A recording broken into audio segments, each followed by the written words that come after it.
everybody, and welcome back to Campfire Stories RPG. From our camp to yours, we hope you had a wonderful winter holiday, filled with love, laughter, cheer, joy, and holiday spirit. We're back! Holy crap, we're back! A lot of us were doing various things for the holidays, and then also, some of us, apparently just got the shit kicked out of us for the holidays. So, yeah, that's why you haven't seen us around in a bit. But we're back to our regularly scheduled program. I say this as we're starting an hour earlier than we usually start, and an hour later than when we plan to start. So, we're professionals. What can I say? That being said, we should give a bit of a recap, because it has been a little bit of time. In our last session, our students of Defendus Academy made their way back from Jack's former House of the Giants and now refugee orphanage, essentially, for discarded wayward folk. And with a bit of a discussion of whether or not some of them may want to attend to Defendus Academy in the future, a good word was promised by the group towards Principal Defendus about their very existence, the existence of the elemental folk. Coming back, it was very quickly dawned on all of our students that they had been gone for the better part of a week and needed to very much catch up with their various schoolwork. Some teachers being a little bit easier on everybody than others. And then the nighttime came. And after Piper Peer had decided, finally, that they were going to become the newest member of House Tamashi, the very first night spent on their own in their new dorm was exactly what a certain person was waiting for. Going and rapping against the window. That person was Kira. that person was me. Hi there. I'm everybody, including the bad guys. In the words of Brennan Lee Mulligan, I'm all the bad guys. Toby Locksplitter, in the dead of night, reached out to Sonata, still in the unhoused dorms, and the first person to make friends with him this year. He offered her a place in the Contrast Connection alongside of him, citing a world where he could make everyone think the same things and eliminate prejudice and eliminate all forms of hatred by just making everyone the same as him. Sonata got so close, but an errant flick of the wrist, as it were, to send a cryptic text message or a cryptic note. That's not what on it was. the map. Yeah, it was just a map section zoomed in. Yes. A map section zoomed in, a little piece for her friends to follow, was caught by the eagle eye of Mr. Locksplitter, and the mood turned tense. The betrayal on his face knew no bounds.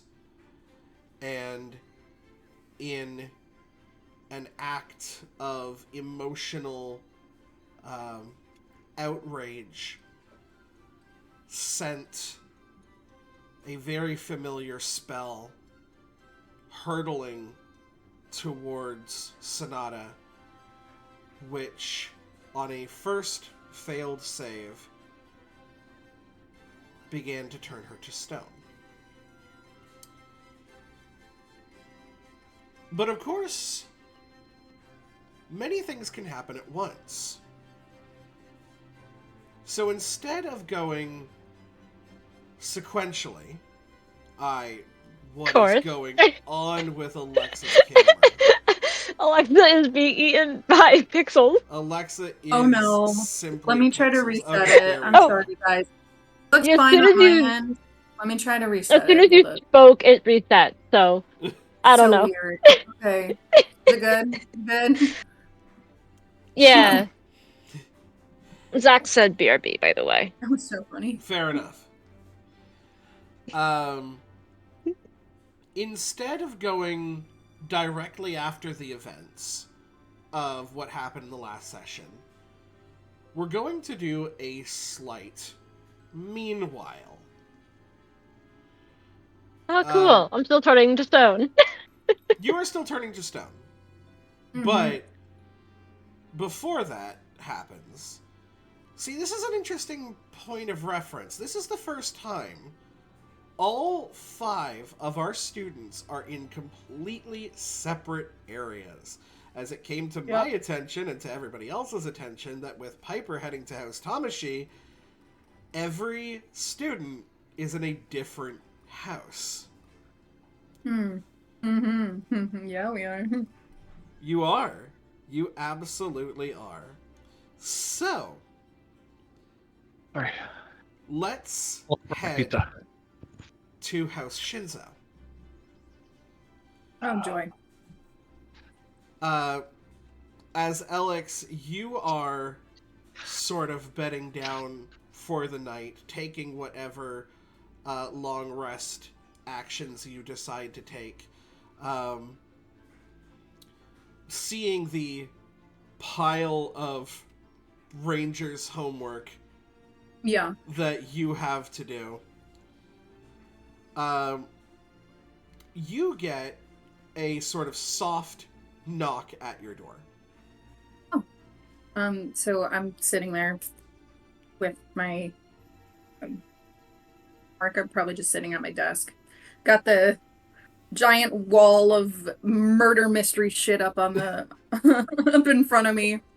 I hear the knock and I just kind of scoot away, go over to the door.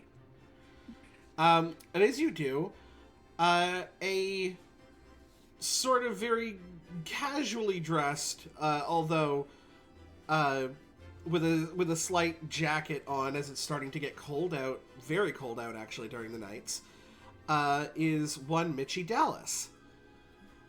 As she just kind of goes, "Hi, I knocked on a bunch of different doors.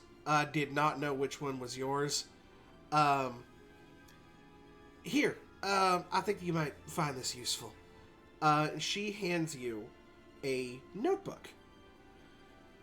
I love me some notebooks. And she was like, I've been taking notes during the Rangers classes, and I copied them over to another book. I thought you might find them useful for the... She really likes assigning, like, paperwork. So, I mean, if you're ever looking for a study buddy, you just send me a message, darling, or whatever form you use to communicate. I just kind of look over at the big pile of stuff to do. What time of night is it? You're looking at like about 9-ish. Okay. So like it's dark, but it hasn't reached like super dark yet. All right. I just kind of look over at her, like, look at the notebook and just, like, I really appreciate this. Like, that is so sweet of someone to do just without even thinking about it or asking or anything. Like, didn't ask her. So that's just so sweet and adorable. And I just kind of look up at her and I'm like, just kind of give a nod of like, a, thank you. I don't know how to respond to this. Thank you. She just kind of like, as you look back at your pile, almost in like a very like K-pop Demon Hunters kind of way, you just kind of will like see like her face like kind of lean over your shoulder Yeah. as she goes, "Yeah, that's rough. Whatever you guys were doing must have been worth it."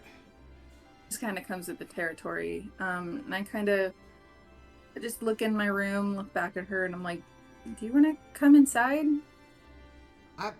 Yeah, sure. She comes in. Once your door is shut, you see her scarf kind of poke up its head as it sort of snakes through the air and just kind of boops its nose against yours. I boot it back. And I go along some scritches on the top of his head behind his little ear flaps. You can very much tell that Long feels comfortable around you. She's like, I told him that you were the one that went to the Lux Forest and got his food for him, and that was very mighty kind of you. I know you were getting rewarded, but at the same time, the Lux Forest it's a lot more dangerous than people give it credit for. I look over at her and just kind of nod and yeah, and not a lot of people realize that, and it's kind of crazy. Yeah, well, she just kind of like points up to her own horns, as she goes, "The Fae were kind of tricksy, you know. You hang around with a lot of them. You're part Fae yourself, so I mean, we get it, but some people don't, and they get in there and then they fall for the. Didn't you say somebody part of your party lost their name at some point?" Just smiles, nods in remembrance of Fred. I remember. No, it was Bob. Oh, Bob, excuse me. It was Yeah. Bob. Fred's the Shadow Demon. She goes like, "I remember your friend's name, so I assume you guys probably got that sorted out. But memory is a weird thing." But It just kind of breathes heavy for a second. Like, yeah, memory is something. are you okay? Just kind of nods, like, yeah, don't worry about it. Kind of does a little hand motion. I'd ask if you want to talk about it, but it's kind of not your thing. Looking down, just kind of chuckles. An odd, silent chuckle with not a single sound coming out. Even through a chuckle, there would be a voice there. There would be a distinction, but it's just like silent film. It's just a facial expression and breathing. That's it. We sort of pull back from this scene, and we head over to house. Oh, Zach, are you still there? He was Yes. eating. He just was in void. Ah, very good. We Try to be polite in that. head out. Actually, how long do you think Calathea would be? Because she normally hits the hay pretty early, but is she training into the night because of how far back she is? Her physical training, she's been keeping up with it. So that's not the issue. It's their schoolwork Yeah. in reality. And yeah, she would probably stay up a little later than she would usually. For the sheer purpose of trying to catch up with everything. She is more or less the person that would like to try to get it done sooner rather than later. That's right. Aubrey sort of sits next to you doing her own schoolwork. And with a curious eye, you occasionally peek over at what she's doing.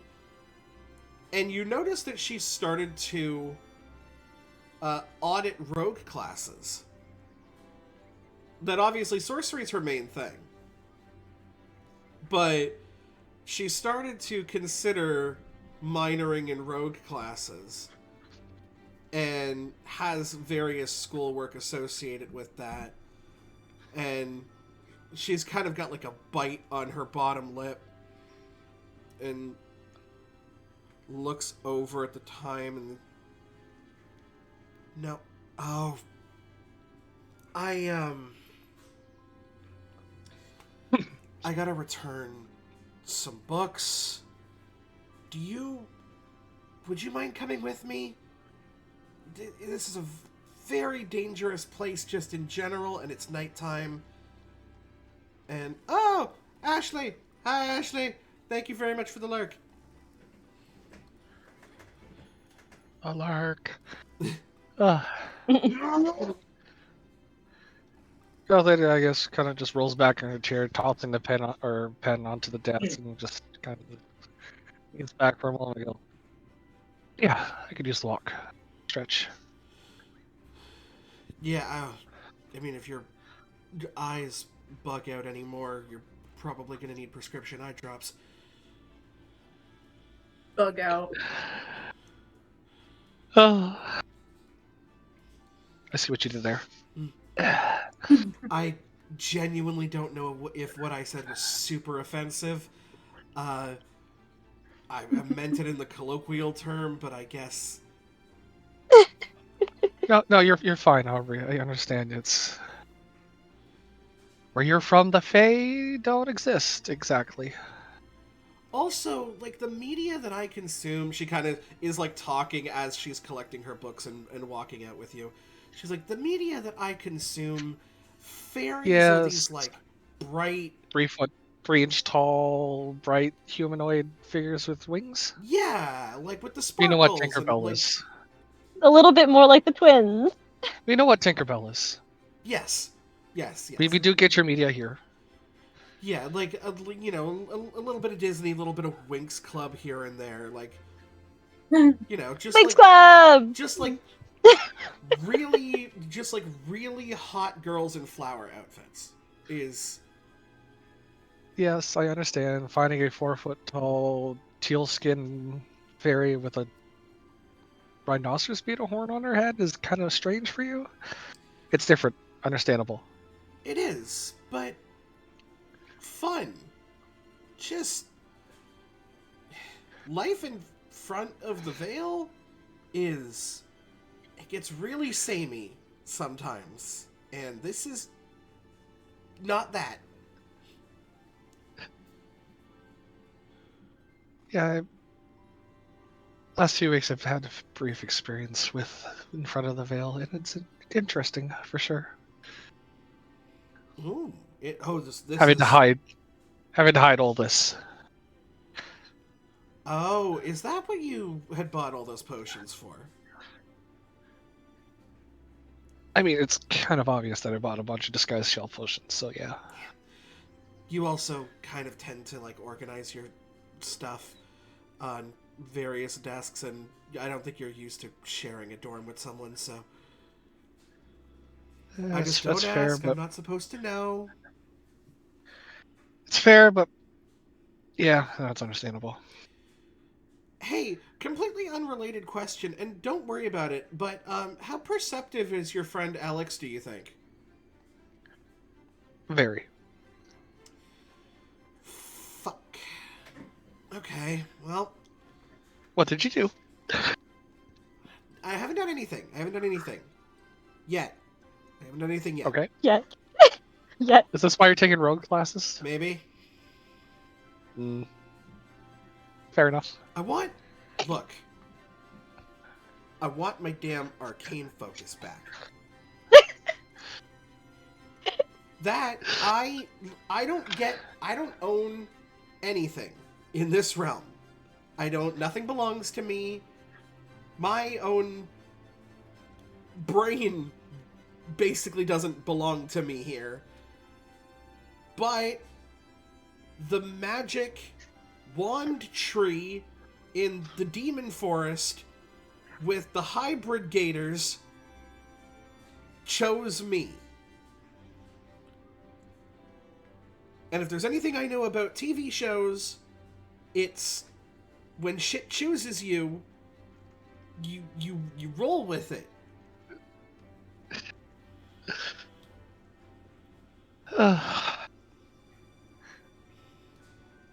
Galde will stand up, kind of walk on over, and kind of just reach up, pat her shoulder, just like, we'll try to, we'll see what we can do.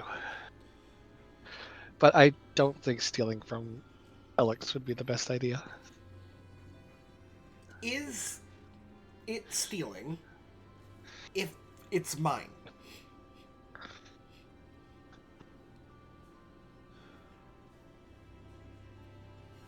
Fair, but trying to take anything from her is probably not the best idea.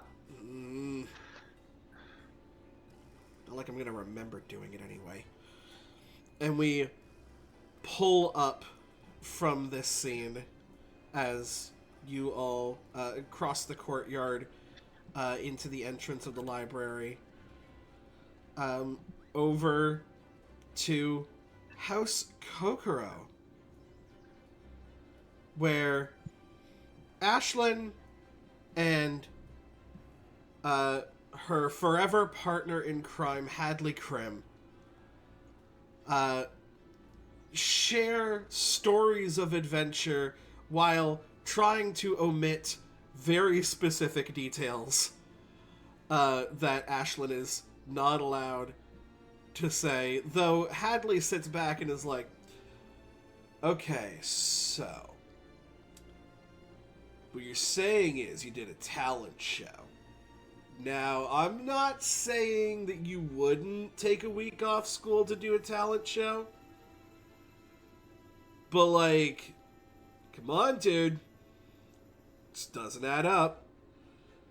I won the talent show against the person I was against, if that makes you feel any better. What do you... Was this like a one-on-one talent show thing? Yes. Cool. So what'd you do? You know my secret talent of singing / poem reading? Yeah. I did a poem and kind of used my magic to make it more visualized. You did With the help like of Fred. You did like a magic movie using your poem as a script. Yes. That's art, my dude. That is I had a art. little bit of hard time not singing it, though. That's fair. You know, I think there's a time and a place for it. And, I don't know, man. Maybe you could talk to your, like, fairy friends there. They're kind of like the musical dudes, right? Yeah. They also won their competition too. Oh, cool. I'm not gonna ask what the punk rock one does, because I kind of get her vibe. But, like, what did the quiet She one beat do? a professional. She beat a professional person, by the way. The pump rock one. Beat a Rock professional. one. Mm-hmm. And he kind of, you see, for the first time, he kind of sits up. And he goes, I'm getting somewhere. There was a professional. I'm not telling you the rest who. I'm not telling you who they beat, but they beat a professional. Well, I know what they do. They're a singer. And You a have- violinist. And a violinist. You have a professional singer violinist? Yeah. Cool. But wait, what did the quiet one do? Kind of doesn't... Oh, she did not really compete, but I guess she ran the whole thing. she ran the whole Pretty thing. much.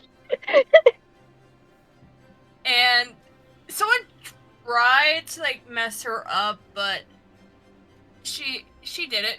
You know how brave that person is, even though they're quiet. Yes, the quiet ones you want to watch out for, man. They can really absolutely cut you at the shins. Yeah.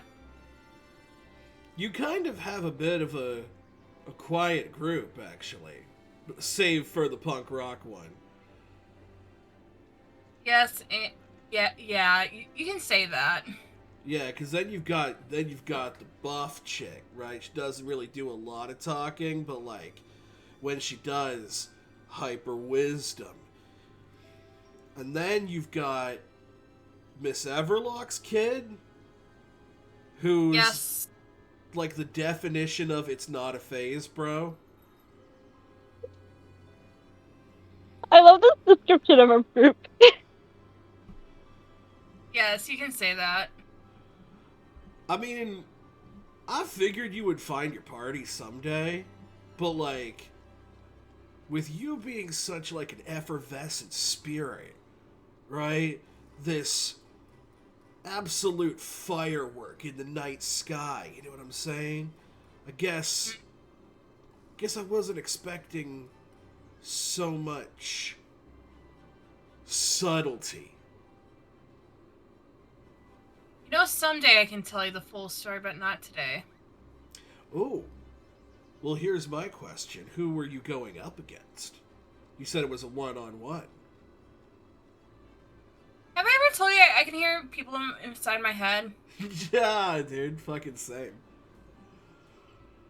Yeah, it was something inside my head. Alright. Kind of fighting the demons, right? Yeah, Ellie.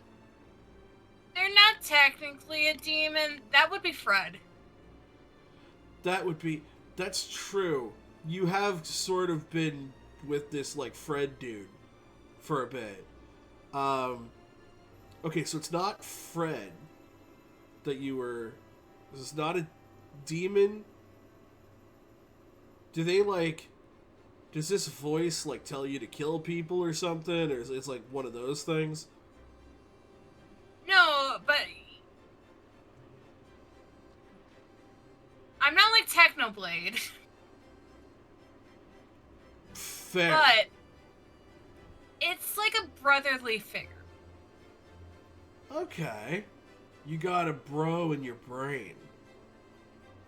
You can say that. Nice. Anyway, pass the chips. Yeah, sure. This absolute sort of beanbag chair reminiscent party fades up into the night sky, into the newest dorm of House Tamashi. Bright and bespeckled, bedazzled, certain places in the area sort of meant for the quiet times, what little of those Piper has. And a fully winged Amelia and Kasha helping to put up posters, and Amelia up in the corner of the room sort of hanging up like Disney Descendants posters. Cool. Kasha sort of adding in with her sort of sorceress magic, floating things around, getting things into place. And you just see kind of Kasha step back. Doesn't look too half bad. How are you feeling, Miss Independent? It's weird, honestly. I'll be honest. This is probably the first time me and Zana have been apart in, well, ever? Basically. Well, she's a strong girl. There's a lot more to her than a lot of people see. Although maybe Yep. they've started seeing it a lot more since whatever the hell happened at the influence gathering. Oh yeah, that was the thing. Yeah. Like, she's really good with words. I don't know how she does it. I prefer the music. You just see as Amelia just kind of looks down and goes, and the sky is blue. Like, you see the Disney musical theater posters? Do I see them? I'm actually surprised that you have room for all of them here. Although I guess the We space have does expand to fit the person. Yeah, we have duplicates. We had to have duplicates of all of these because I couldn't just not leave Sonata without posters. No, that's fair. That is fair. Do you guys ever differ on, like, musical taste? Out of character, I feel like they do. They do. They just kind of, so like there's like some posters that were, like just for Piper, some that were just for Sonata. So those were all, all the Pipers, like the just Piper posters were taken. Like, I feel like there's certain musicals that one of them likes and the other one doesn't as much as well. Yeah. This is Primo. Yeah? Like, I feel like Piper's is very Heather's School of Rock. You know what I mean? Yeah, Vibe. absolutely. Like, some music difference. We don't have duplicates of those posters, of course. Yeah. But most of them we have to have duplicates of. Yeah. Fair enough. Yeah, I think everything looks pretty good. You also realize you chose to be in the house with the meanest bitch in school, right? No, I didn't. But I don't care because I will still attempt to punch her in the face if she tries to mess with people. That's fair, and I love that for you. You know that we love that for you. Her fist is the size of your body. Right? Like, just keeping this in mind. I know you're a fighter. You're really gonna, you've been taking those Guardian classes, and you've been pretty good.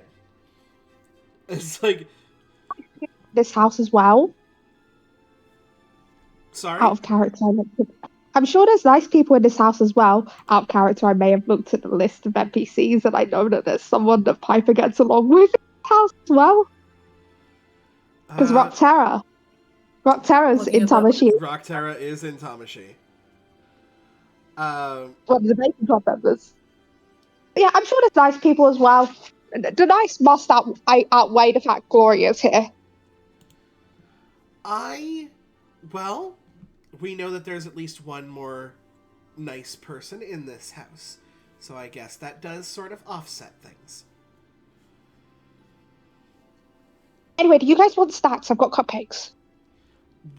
You just see Kasha be like, why am I not surprised? I am going to gain weight, and not in the good way. Like, I'm trying to put on bulk for, obviously, we got a game coming up. And you just see, like, Amelia's face go a little bit white as she realizes she also has to keep up with a game coming up and homework. because she was out with you guys. And just kind of goes, yeah, I'm sorry, Piper. I'm probably gonna have to say no, only because we need to space out the cupcakes. It's not no permanently. It's just probably not tonight. Yeah. Also, sometimes sugar, like, right before bed isn't a good idea. It doesn't stop me, but... It's not me. And she just kind of, like, gives you... Amelia kind of gives you a little bit of a nudge, and she goes, well, how do you add sugar onto sugar? Piper just freezes again. Just Piper at this point is just short-circuited at Amelia. You just see, like, That was freaking adorable. Kasha just kind of, like, leans up against the door, and she goes, you know, when we first met, she was terrible at flirting. Absolutely terrible. Oh, I wish I could. And Piper's like, I wish I could see that. To be fair, I don't think I'm much better. But You've heard a thing. no, she tried to say something nice the other day. I gave her a cupcake and a health potion and ran away. you just see Amelia's like, that did happen, yeah. But that's okay. You're adorable. And now Piper's as red as a tomato. just turns away from both of them, just like. In the midst of this teasing, we sort of pull up from this scene. Merriment and joy and friendship and camaraderie. But they can't all be winners, can they? Mm-mm. A No, dark they sure scene can't. prevails. One of the unlikeliest of the Defendus Academy students, as Sonata looks down at her feet, perched on the windowsill of her dorm, as Toby dashes off into the night. The beginnings of the stone spell starting to take effect. And we're going to talk about how this is going to work mechanically now. Okay. So I think I was knocked onto the floor with the... Because I was there, and then there was like the I think I was knocked onto the ground. You were knocked backwards. Okay. Yeah. You still have your phone within arm's reach. Okay. Specifically, I was looking for whether or not you said you were grabbing your phone or not, and I remember you do still have your phone with you. That being said, Toby, when he made his spellcast roll, got a 23. This is the target number to beat. It's not impossible. It's not impossible, but that's a struggle to make most of these saves. It is going to be very much a struggle.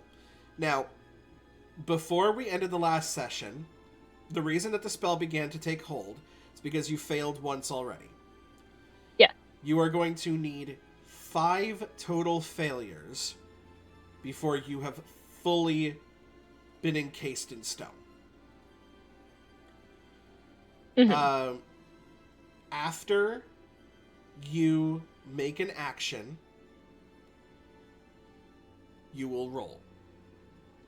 Okay. And then, depending on whether or not the others are alerted to something, they will be allowed an action as well, basically considering it almost like a combat round. Okay. I would like you to start off, if you wouldn't mind, and this is not going to count towards anything. This is something that I want to determine with you. Okay. We're going to make a finesse check.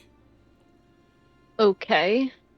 We're going to say that for every instance of 5 that you roll, so 5, 10, 15, etc., Mm-hmm. you can get 4 words out into a text message in the group chat.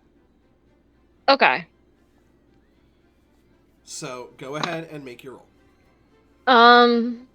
Well, that's because it's based on 5s, I mean, it's a 12 total, with fear. It's a 10 on the dice. I rolled a 3 and a 7. Yep. So that's 8 words So that is in a 8 text? words that you can get out Okay. in a text. Okay, I mean, first text. I don't know exactly word-wise outside of, I say whether or not 911 or whatever their equivalent is in the Defendus world, it's kind of like, that's basically like the first thing she sends is a 911, like, help or something, like emergency, like, Like SOS, basically. yeah, she sends, like, I'll probably just do, like, SOS, I'm trying to, like, Do you let them know, like, where you are? yeah, Who's That this kind of to? thing. this is in the group chat. I'm Okay. forming it out loud. That way, med and video. But I'm also putting this in our group chat. Fair So if enough. my ramblings aren't making any sense to the player, you guys do see it. I'm just also talking it out loud. Actually see it. Yes, you actually will. You'll actually get the text. Whatever. It's probably sent in like bursts almost. So it's like one text SOS. First thing you guys see is like an SOS. Like, because her goal right now is probably takes a second to get her bearings. Okay, I'm turning to stone. I have my phone. Okay, important information. SOS, get everybody's attention. I'm in my dorm. Probably even spells our dorm instead of my dorm because that's still new to her. Yeah. Yeah, SOS, our dorm. Turning to stone, that's 6.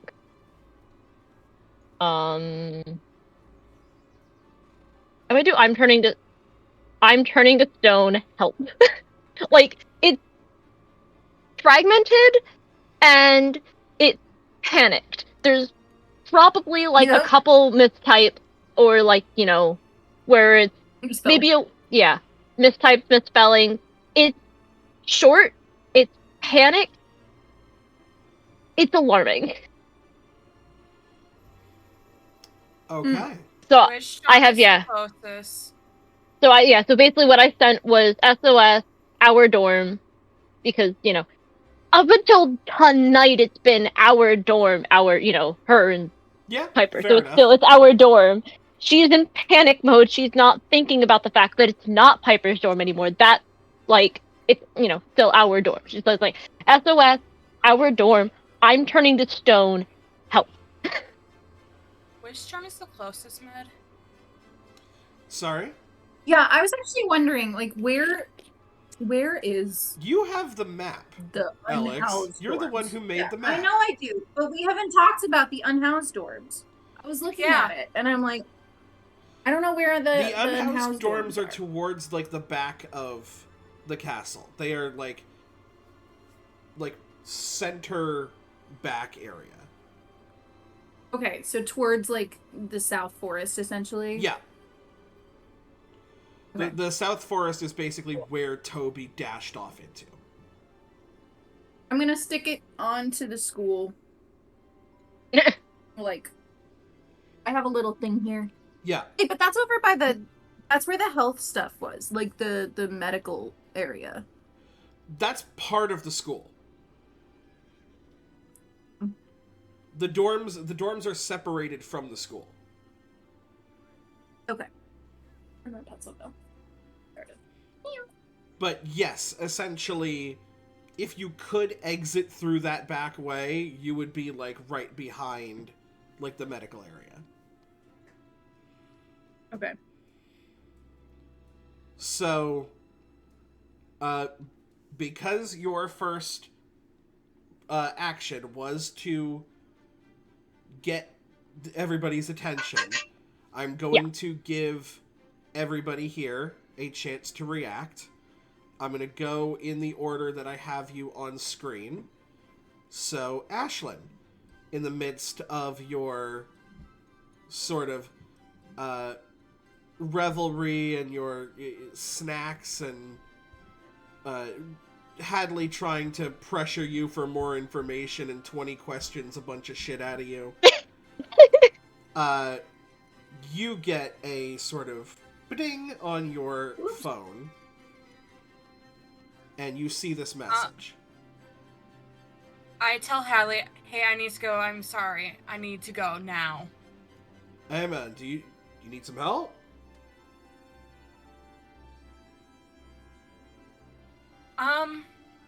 You know I got you. Ashlyn thinks... Who's the head of our house again for my house? Yours is... Sorry, just reminding myself. House Kokoro. The head of House Kokoro is Mr. Montgomery. Can you go get Mr. Montgomery and tell him to meet me at the to head towards the south of the school. Like the nurse's office or the unhoused dorms?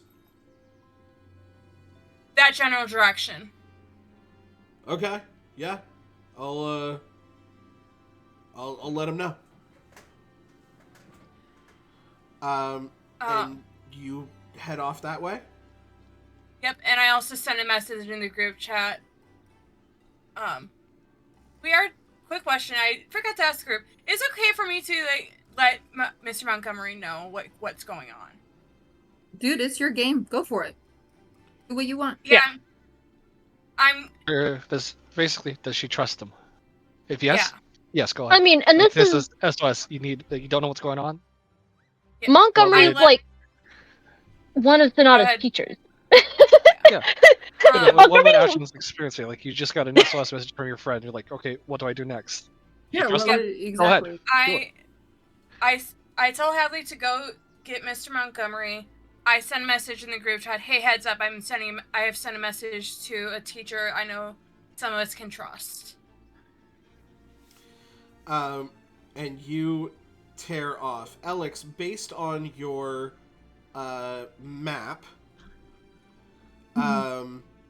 is House Kokoro near the front or back of the school? It's near the back, but that's like close. Karada and Kokoro are the closest to the back. Karada and Kokoro closest to the back. Okay. Ashlyn, can I get an agility roll from you, please? Yeah.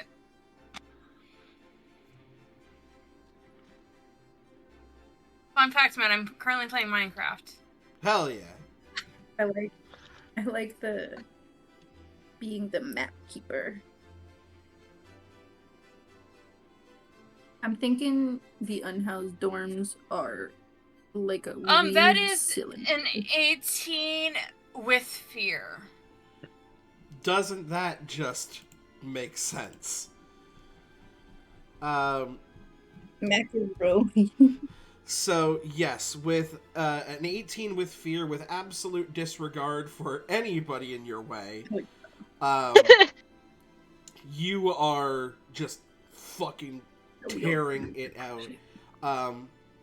While this is happening, she's going to spend a hope to summon Fred. Sounds good. We are going to cut from there. Alex, as you are sort of doing your best to like communicate back and forth with Mitchie and also giving scritches too long, you get this flick of a text message that catches your eye.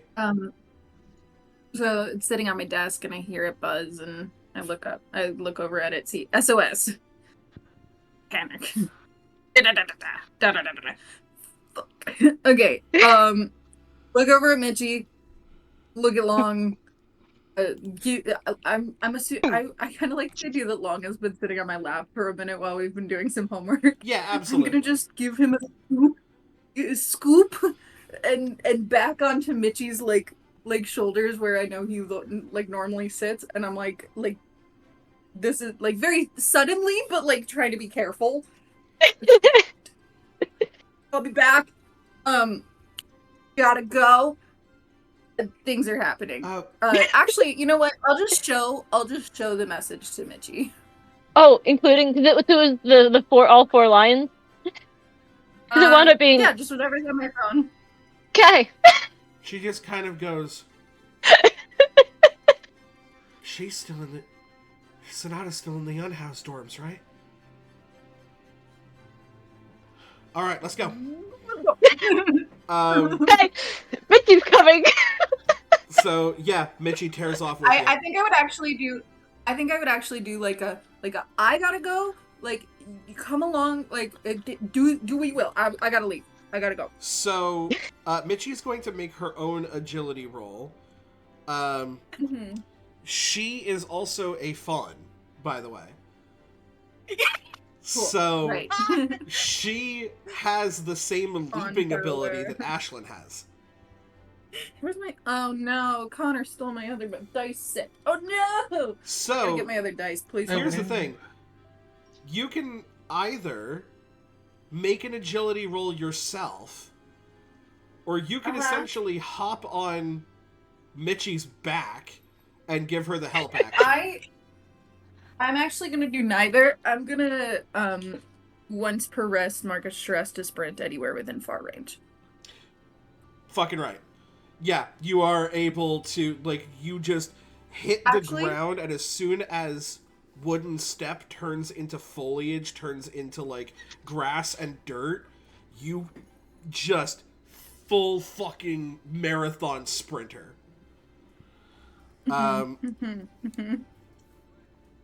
What is your, was it Mirthful Leap, I believe it is, Ashlyn, your leaping ability?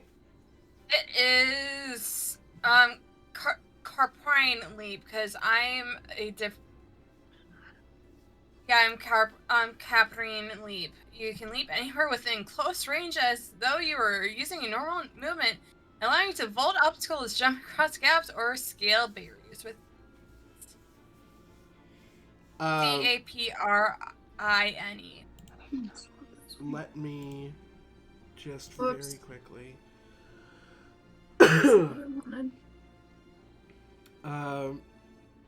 Yeah, she has the. You can easily leap up to a close range across gaps or chasms without making an agility roll.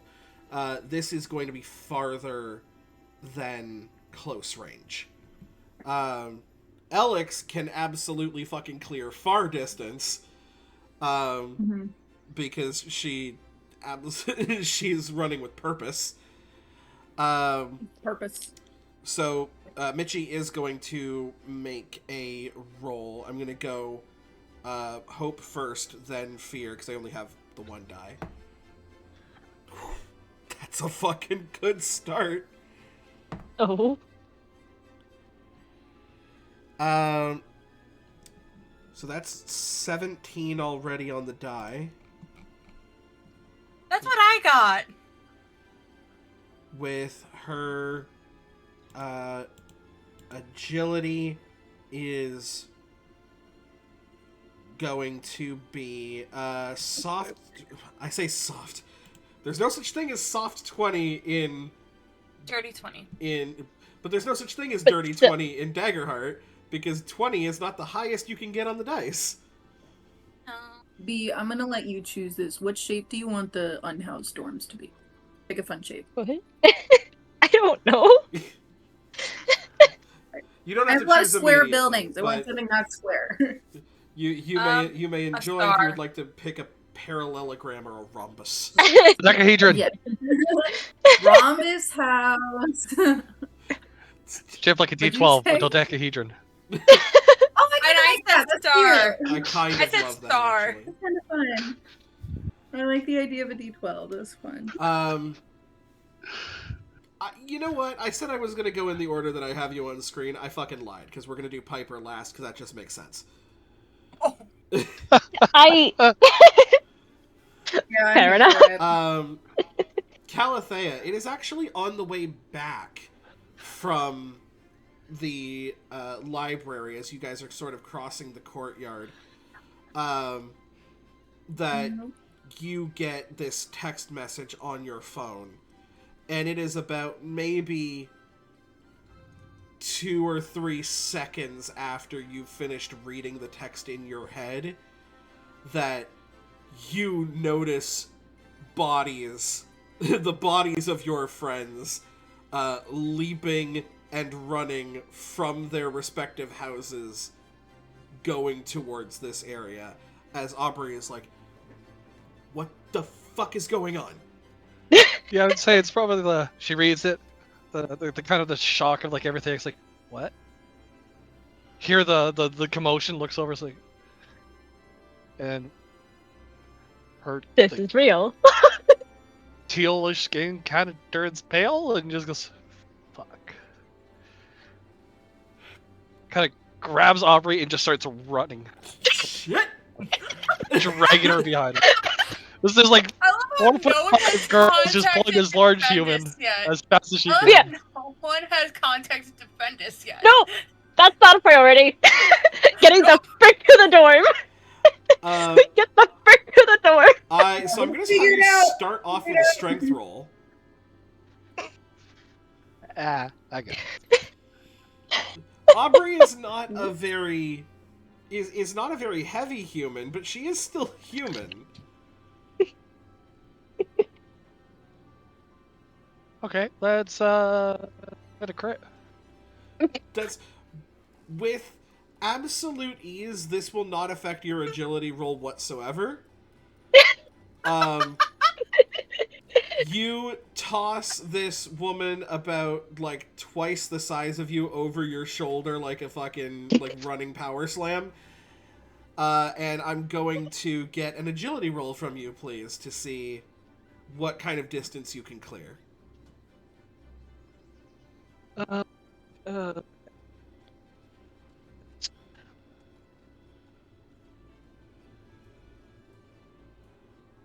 Okay, that's a hopeful 20. Hopeful 20? 2. Oh, hopeful 22. Nice.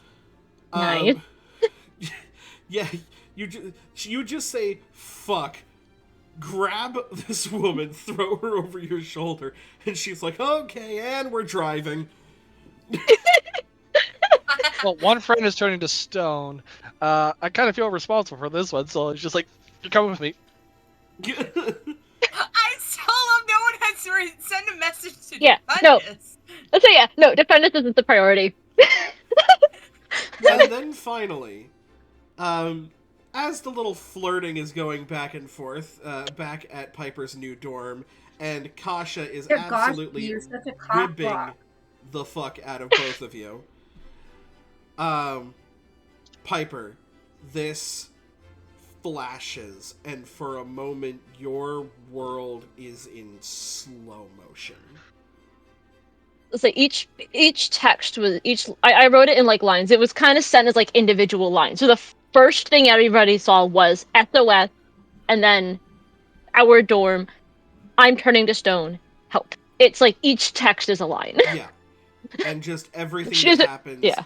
it gets worse, and it gets worse, and you It really feel does. your heartbeat in your ears.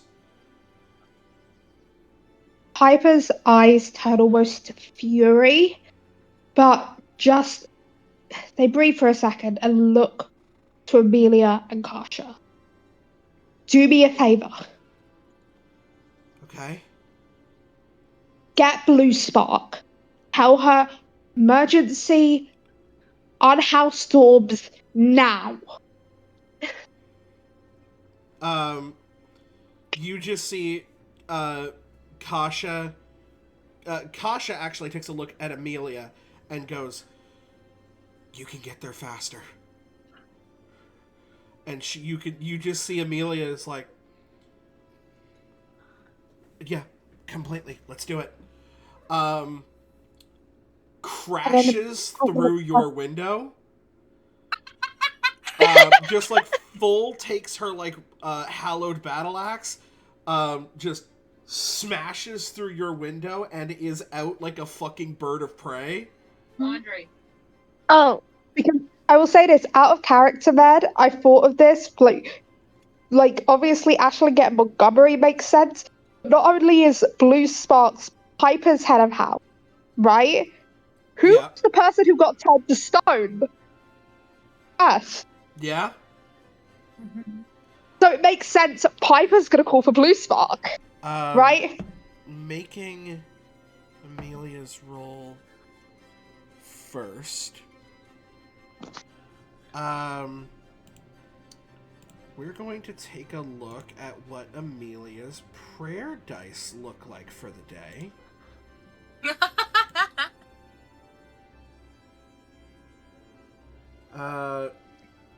They are really bad. No! They're so unbelievably bad.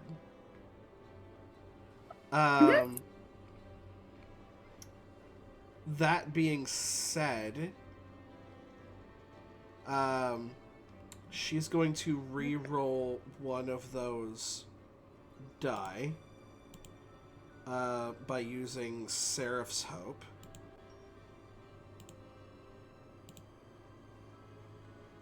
That's a lot better.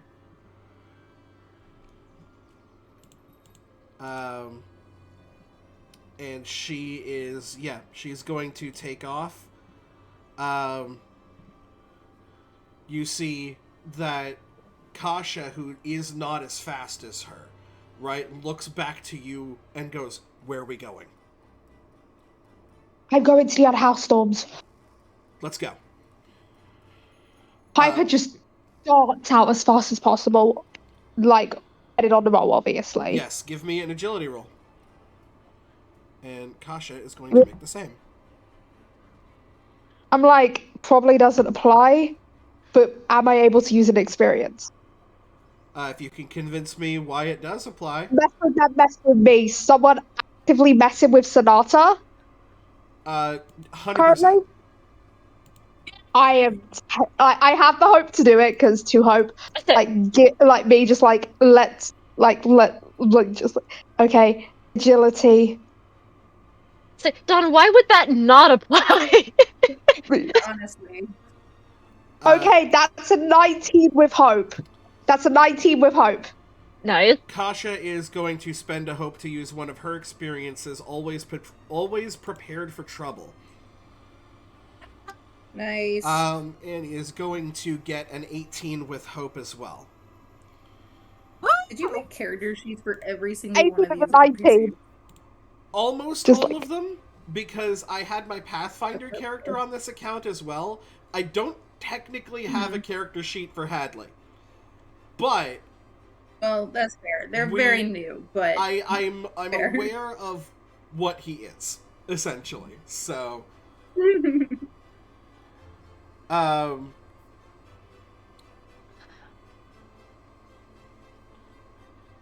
God, that does Hold look on. like a D12. But it's cool. It's slowly coming together. I love it.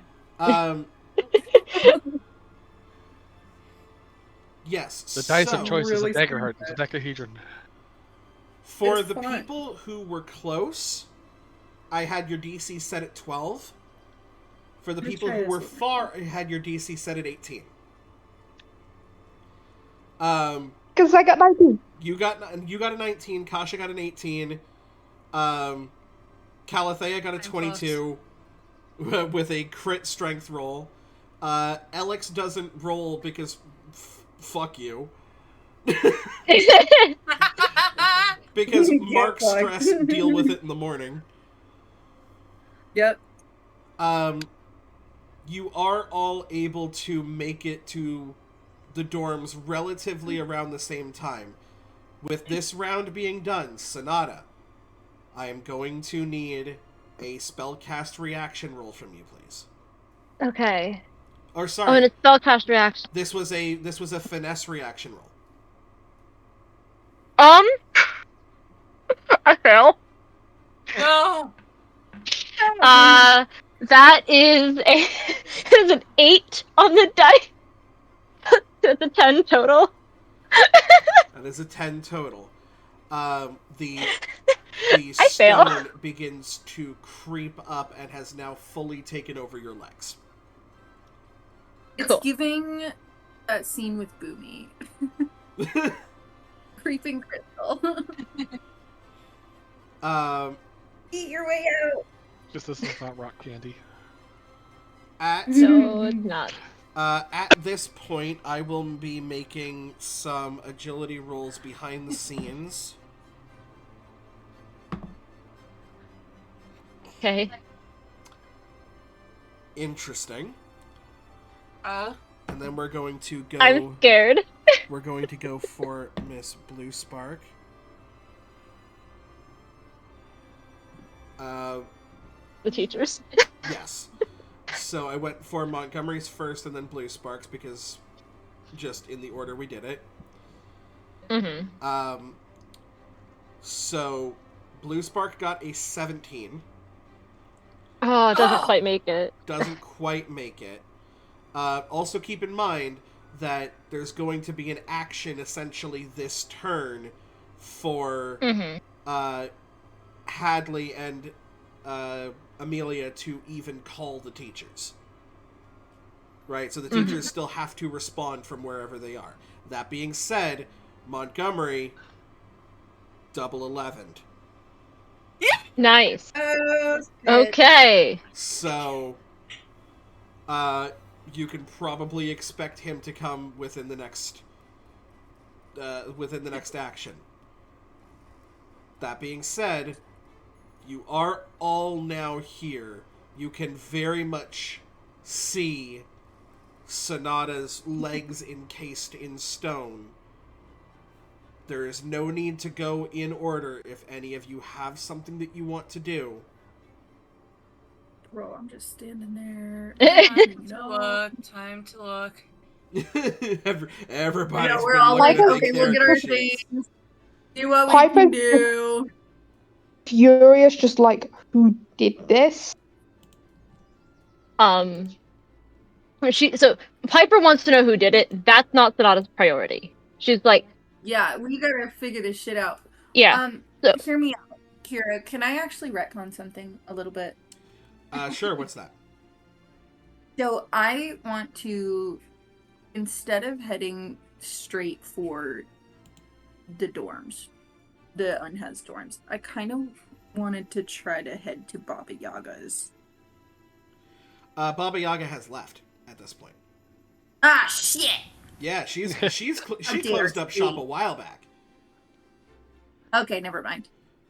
That's alright. I will say you would have known this having come back to the school.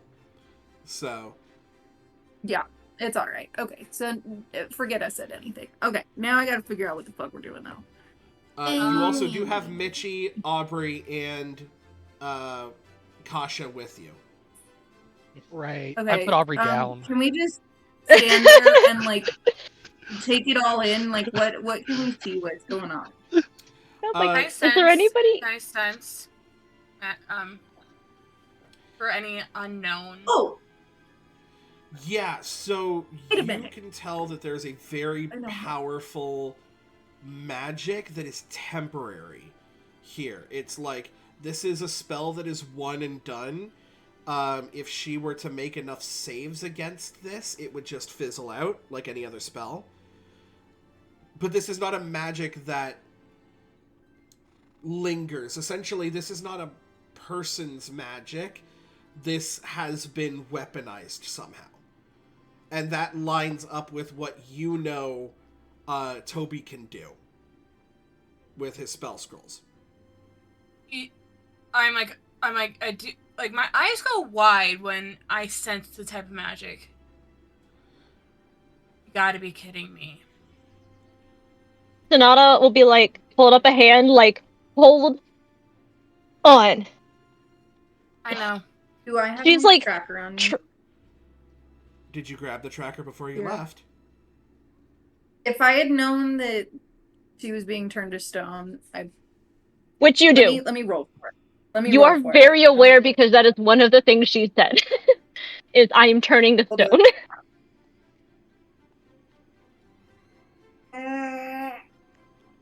No, I didn't grab it. Okay. You actually see that Kasha Unfortunately. looks over at Ashlyn and Piper and is like, I know time is of the essence, but no, like, knowing what is going on is going to help us combat this. Is this a basilisk, a cockatrice? Is this a spell? What No. is- It's a spell. I was gonna say, Sonata was like, she's listing off, as if Kasha's listing off everything, Sonata cuts in and says, no. It's a spell. She'll look at, she's like, I know who cast it. I Mouth learned, Toby to Sonata. she's, Is she attached to the ground right now? I'm standing on my windows. Yeah, she's just got essentially like 100-pound stone leggings that are attached to her skin. Yeah. I my initial thought is to look over at Callie and be like, whip out my phone, take out like the map, and be like, do we take her over to the medical place that's like right nearby? I actually probably would just point to it because it's like right around there. Like, do we grab her right now?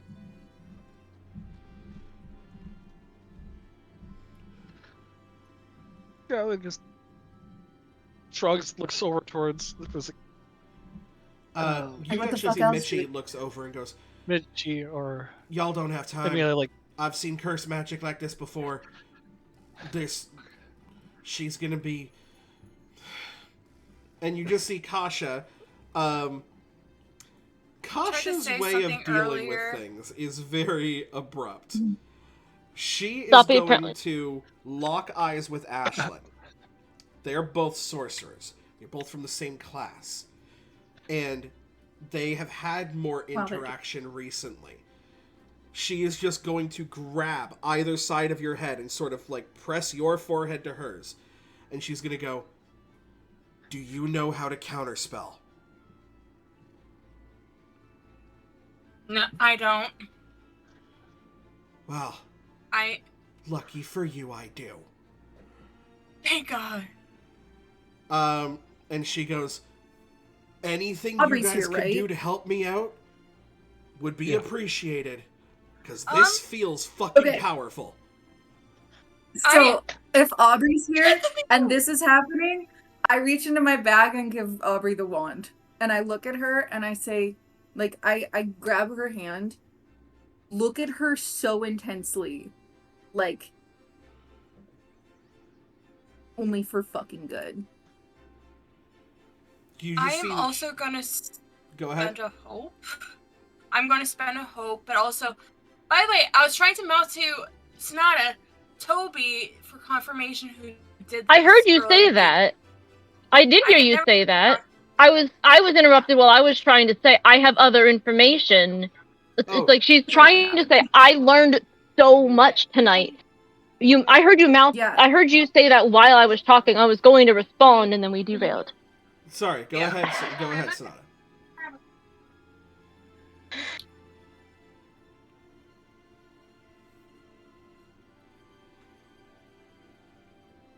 B, Oh. go ahead. Yeah, no, B, go ahead. Just hold on, please. Okay. It's not you guys. It's just give me a second. Fine. Yeah, no issues. That's okay. While that's all happening, yeah, I have that little interaction with Aubrey.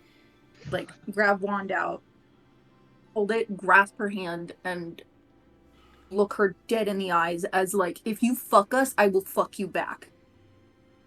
And she goes, it's better, I guess, than me having to steal it from you. I don't think I would have been very good at it.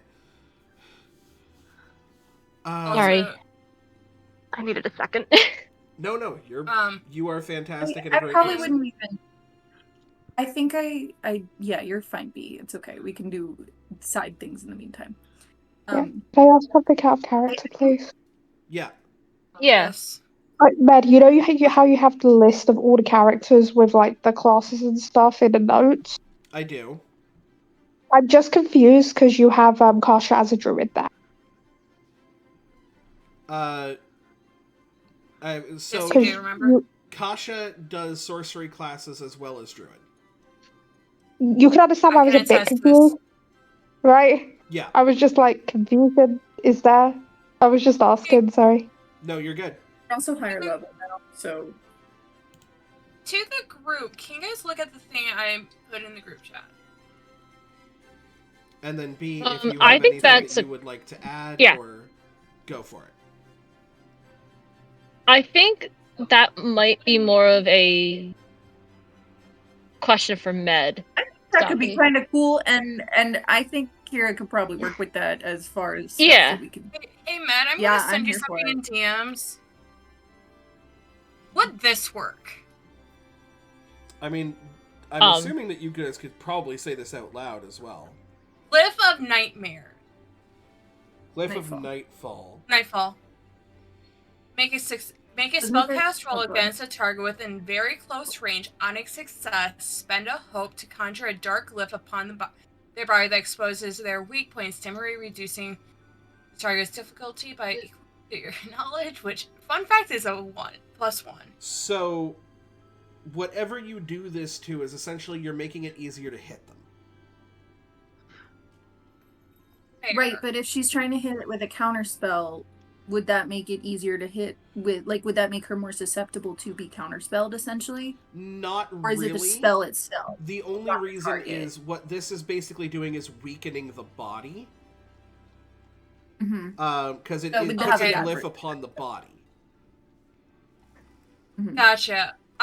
That's why I asked. Yeah. Like before I did. Yeah, it was a cool concept, though. I like the thought. This Sorry, I'm gonna get to what I'm trying to say because Yes. we're talking about this was during long rest.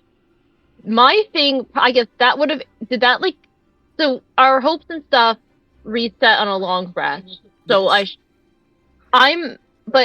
was my long rest interrupted by the conversation with Toby? Everybody's long rests were interrupted. Yes.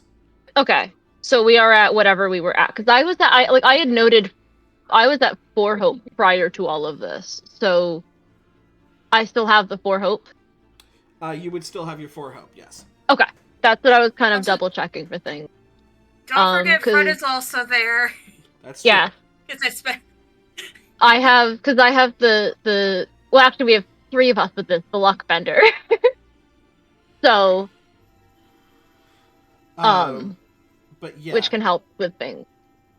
So that is Kasha basically calling out saying, hey, if there's anything that you guys can do to help me out, that would be great. Because she's looking over at Ashlyn and she's like, I can see that you can see that magic and that it's very powerful. I don't need to know who did it, who sent it. We don't have time. Yeah, doesn't matter. That's when I'm gonna reach in, grab that. I'm gonna have less of an intense moment, I think, with Aubrey as of like a hesitancy, and then like giving it to her of like, if you can help this, please help. Yeah.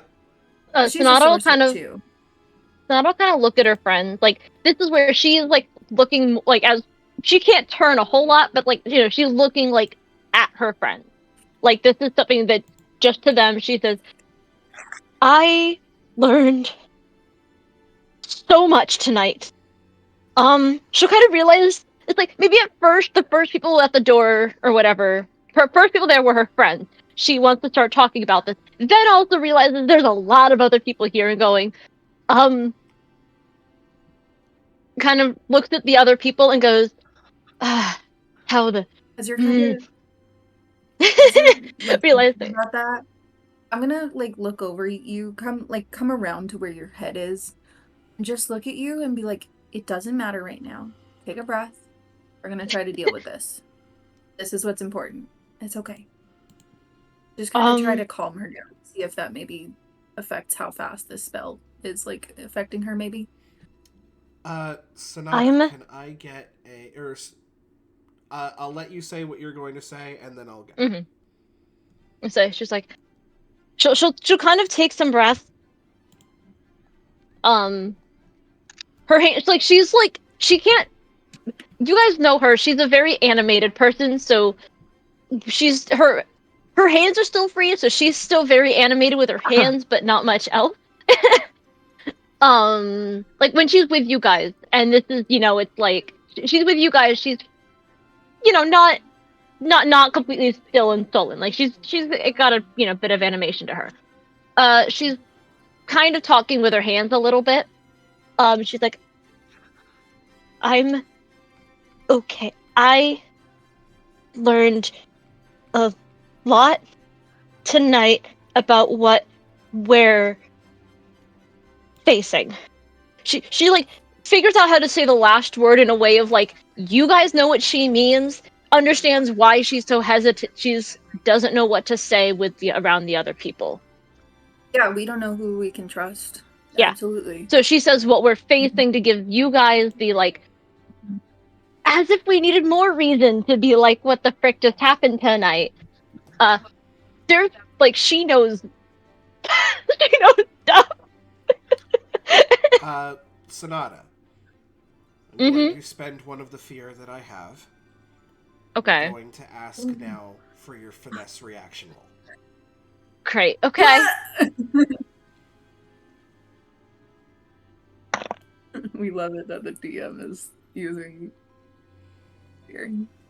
Do I get bonus points for rolling the exact opposite of my previous roll? And that it's a 6 and a 2 on the other dice? That gets you a hope point. No, so it was the first, because this was a reaction roll.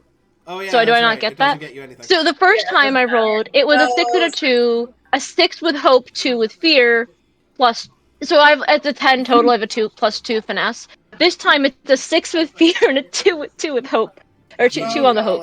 The So it's the exact opposite. Begins to spread up and has now fully encased your torso. Kasha is going to take a moment and kind of go to like... Dawn has something to help. Oh, go ahead. No, I'm not going to activate help. I have another thing I wanted to do, if that's okay. Okay. But it has to happen before Kasha. Okay. Okay? Okay. So Piper kind of turns into almost a corner just to kind of hide something, right? For a second. Okay? Because doesn't want to show everyone what they're doing, because Piper's going to use something. Oh. If I can check it. Piper starts playing some music for a second. Is like, Kasha, please, I need you to do this. I will help you as best as I can. And the music isn't violin, it's the harp. Piper's hiding the harp. Can I use my rally alongside the harp to give Kasha a D20 rally dice, Med? I do believe that's exactly what the harp says you can do. Holy crap! Let's go. It is at this point that when Kasha takes her stance, Aubrey is going to sit back, use her Sorcerer's Foundation feature, Manipulate Magic. She is going to mark a stress.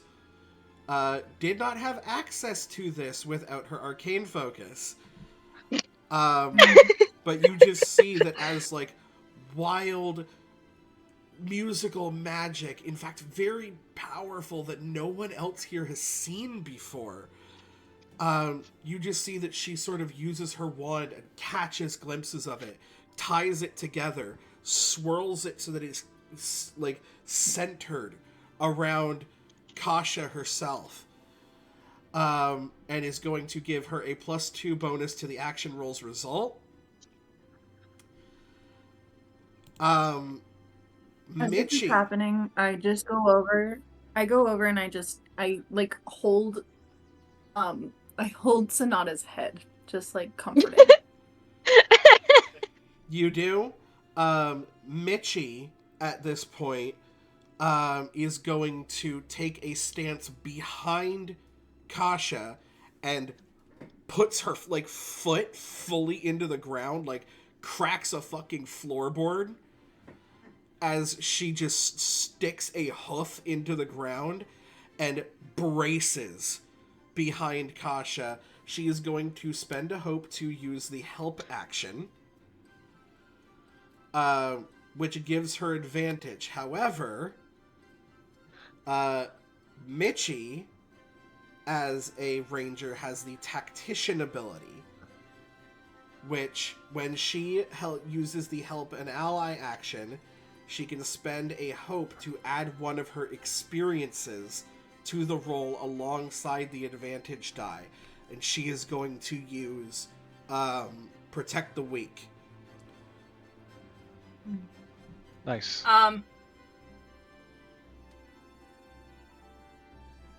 And I have nothing to help. I believe you have the same Sorcerer Foundation feature, don't you? The Manipulate Magic? No, I have Minor Illusion because I have Arcane. I don't have Manipulate. No, I believe this is part of your subclass. Look in your features. I am looking, and I have Violate Magic. Spend 3 hope to reroll any number of your damage dice. I do not have Manipulate Magic. Oh, interesting. Okay. Different sorcerer, probably. Because originally I was Arcane, not Shadow. Wait, let me see Oh, what yes. equipment I have. Yes, fair enough. Yeah. And then, because looking directly at Counterspell and how it is worded, Counterspell works a little bit differently in Daggerheart than it does in, say, 5e.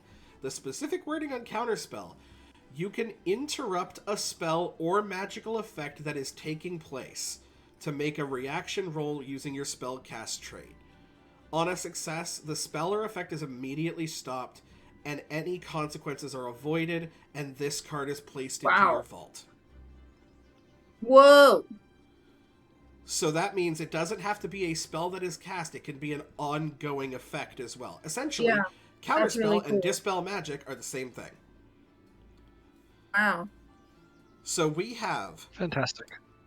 a +3 from Mitchie's experience. We have a +2 from Manipulate Magic. We have a D6 from the help action. We have a D20 from the Harp of Melodic Resonance's ability.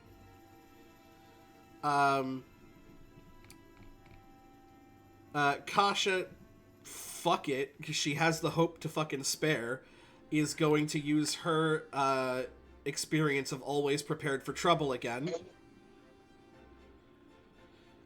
And she's going to add another +3 to this.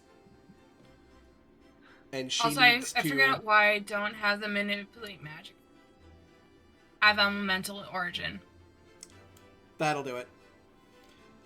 And I can't really switch it because I have used Elemental yes. feature before. So there is a +8 +D6 +D20 to all of this that is going on. She needs to beat a 23 in order to dispel this magic. We're going to roll the hope die You said first. she's got a +8, so she's got to roll. If she gets a 15 without the dice, then we're clear. So she needs a minimum 13 because with the D6 and D3. She needs a minimum 13. Yeah.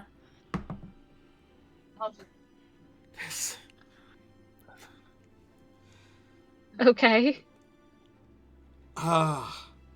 That's rough. Okay. So that is a 1 on her hope die. Oh no. Okay.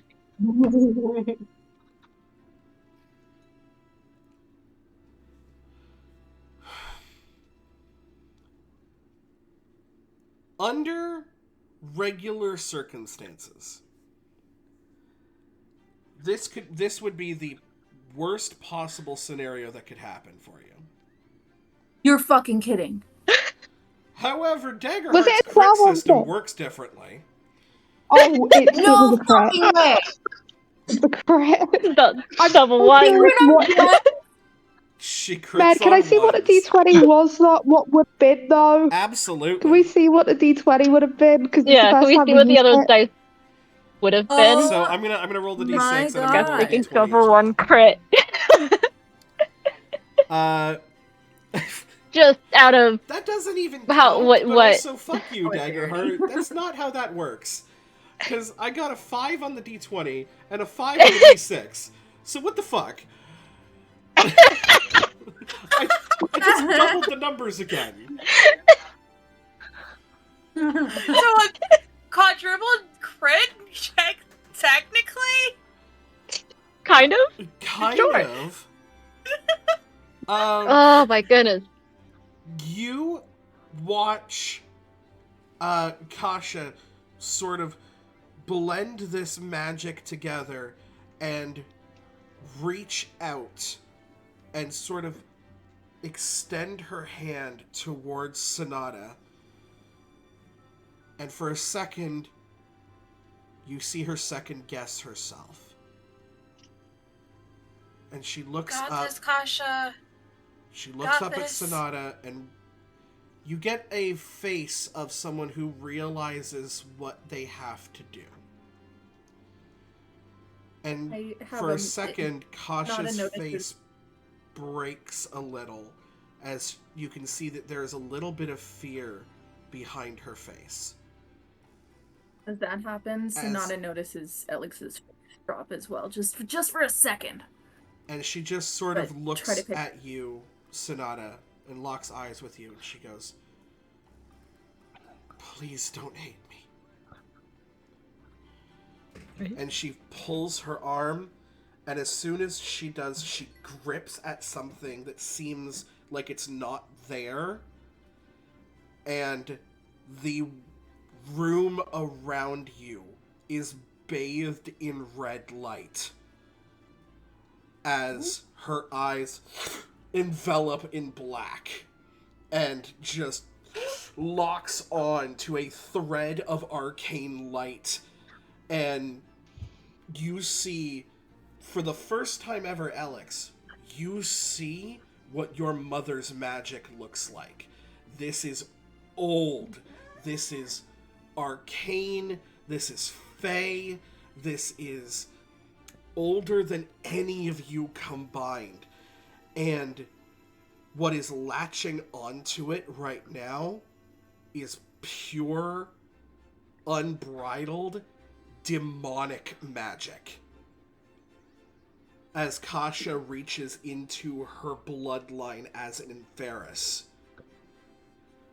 and wraps it around her hand and around her hand as it starts to unwind like a thread being pulled from clothing, as the stone around Sonata just swirls out and out and out before it is completely pulled from the ether, and Kasha just drops to her knees. Sonata probably does. The room around you returns Yeah, I to ca- its I regular catch that. state.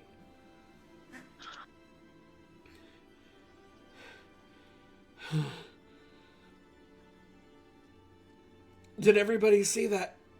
Because I will not be doing it again.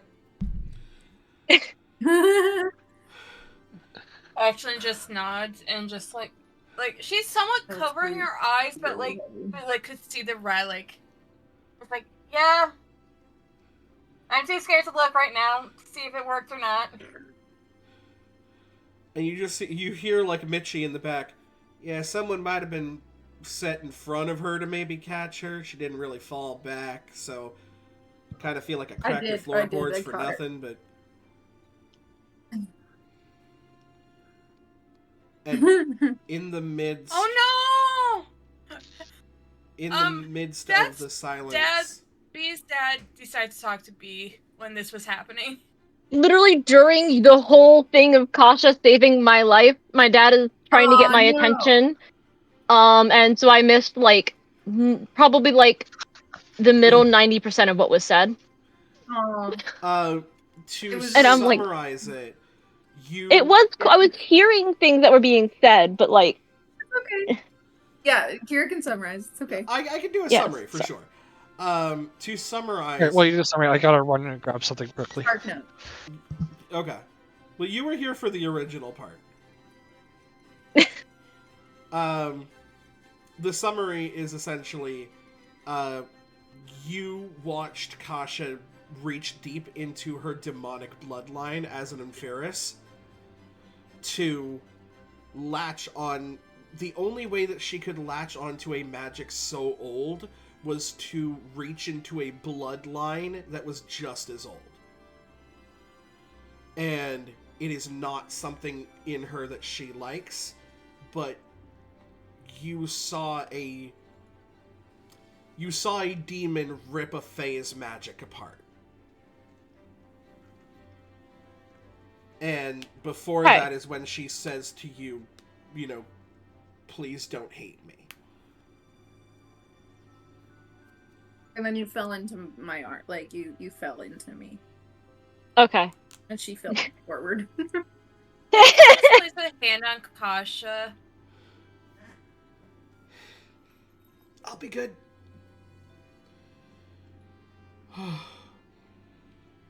That's... She just kind of looks up at Sonata. You good? Sonata will kind of, pick herself up because she, I guess, from either the windowsill or Alex's hands, or you caught her falling forward or whatever. She'll kind of like pick herself up, realizing she, took up like her like whole torso. She's like, I can move my. She's like her hands. She flies and she can move. She, she can lift off wherever. And she can fly. She's like, I'm good from the stone. With the app to the tune of yes but no. Yeah. You see Kasha just Yeah, kind but of... yes, but that was a fucking lot. kind of give like a thumbs up, and she goes, that's the part I can help with. Not a licensed therapist. That's... honestly, that's probably on you. And kind of gives a little bit of a nudge towards Piper. Like, go hug your fucking sister. Piper fully just tackles Sonata. Oh Like, yeah, no. There is no thing. Like, Sonata just gets fully tackled. By two people. Oh. Hi. Oh, okay. So we have the twin fairies, and we have Ashlyn. Of like, is there a point of like almost crushing them, and then realizing, wait a minute, there are two tiny creatures here. Yep. And then Piper just looks at Sonata like, don't ever scare me like that again.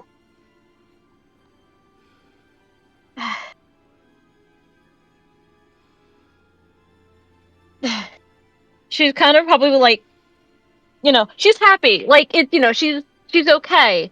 But, like, and, reunion, the hug. The tackle hug brought a smile to her face. But she'll kind of almost pull herself away. And that smile kind of vanishes. And she kind of goes... She looks at, like, once again, addressing her friends. Not to the ignoring everybody else, but, like, this is to you guys. Did you tell anybody you came here? Two I just teachers. around the room. A teacher. I guess if you guys would have sent messages about this on your way, like as you were leaving, she might see it Piper now or didn't. something, or on the way. Piper didn't. But Piper did not. okay. And Calathea did not either. She just strong-armed Just- Aubrey and fucking bolted. So kind of I told someone else to go get a tea. who? Yeah, same here. Montgomery. Amelia, I sent for Blue Spark. Blue Spark is good. Montgomery So like, when do they get here? With double 11s, I feel like as soon as you say, like, did you tell anybody that we came here, you just hear, my word.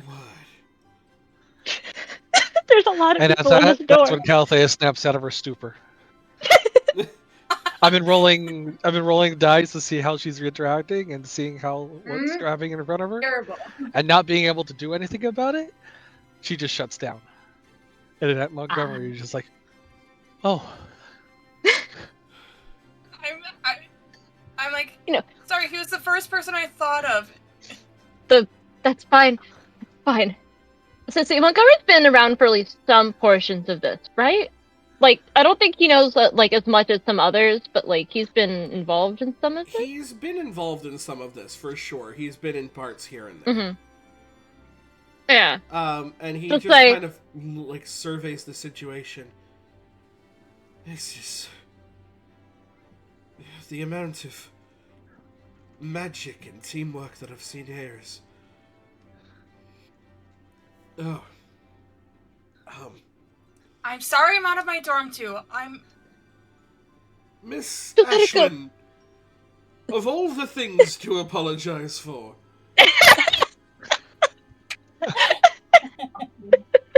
this is, and I say this as a full-blown representative of the Defendus Academy, not the fucking time.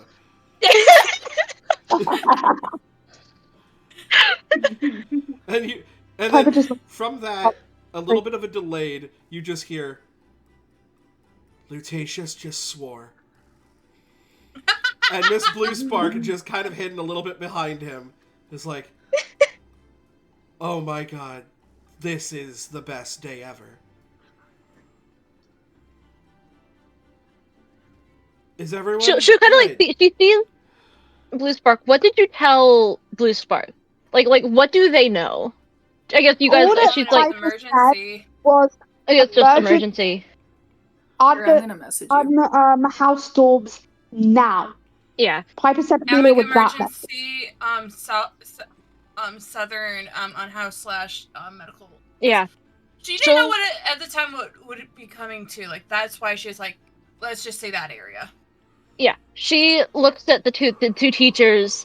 You know, Montgomery, breath of relief. You know, one of her teachers. He doesn't know much, but he knows something. And then Blue Spark. She just like looks at Blue Spark, and there's still like fear in like Sonata's, you know, face, and like she's still reeling from this. And then she just said she looked at Montgomery, but when Blue Spark speaks, Blue Spark is there. She just says, "Blue Spark," and it's like a breath of like. You see, she Stone just is kind of like, she just kind of. As you like exhale, you see Blue Spark just kind of like lurches forward and sort of catches you in that moment. And she goes, "You're fine. You're safe. You are among loved ones. You are among powerful people who care about you. You are a powerful woman in your own right. You're okay."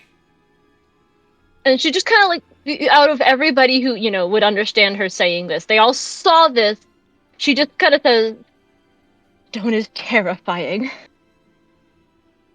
Because they don't know what they walked in on. Neither of them were told.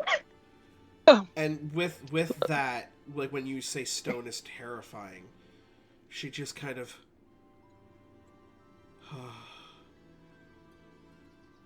And that's not possible.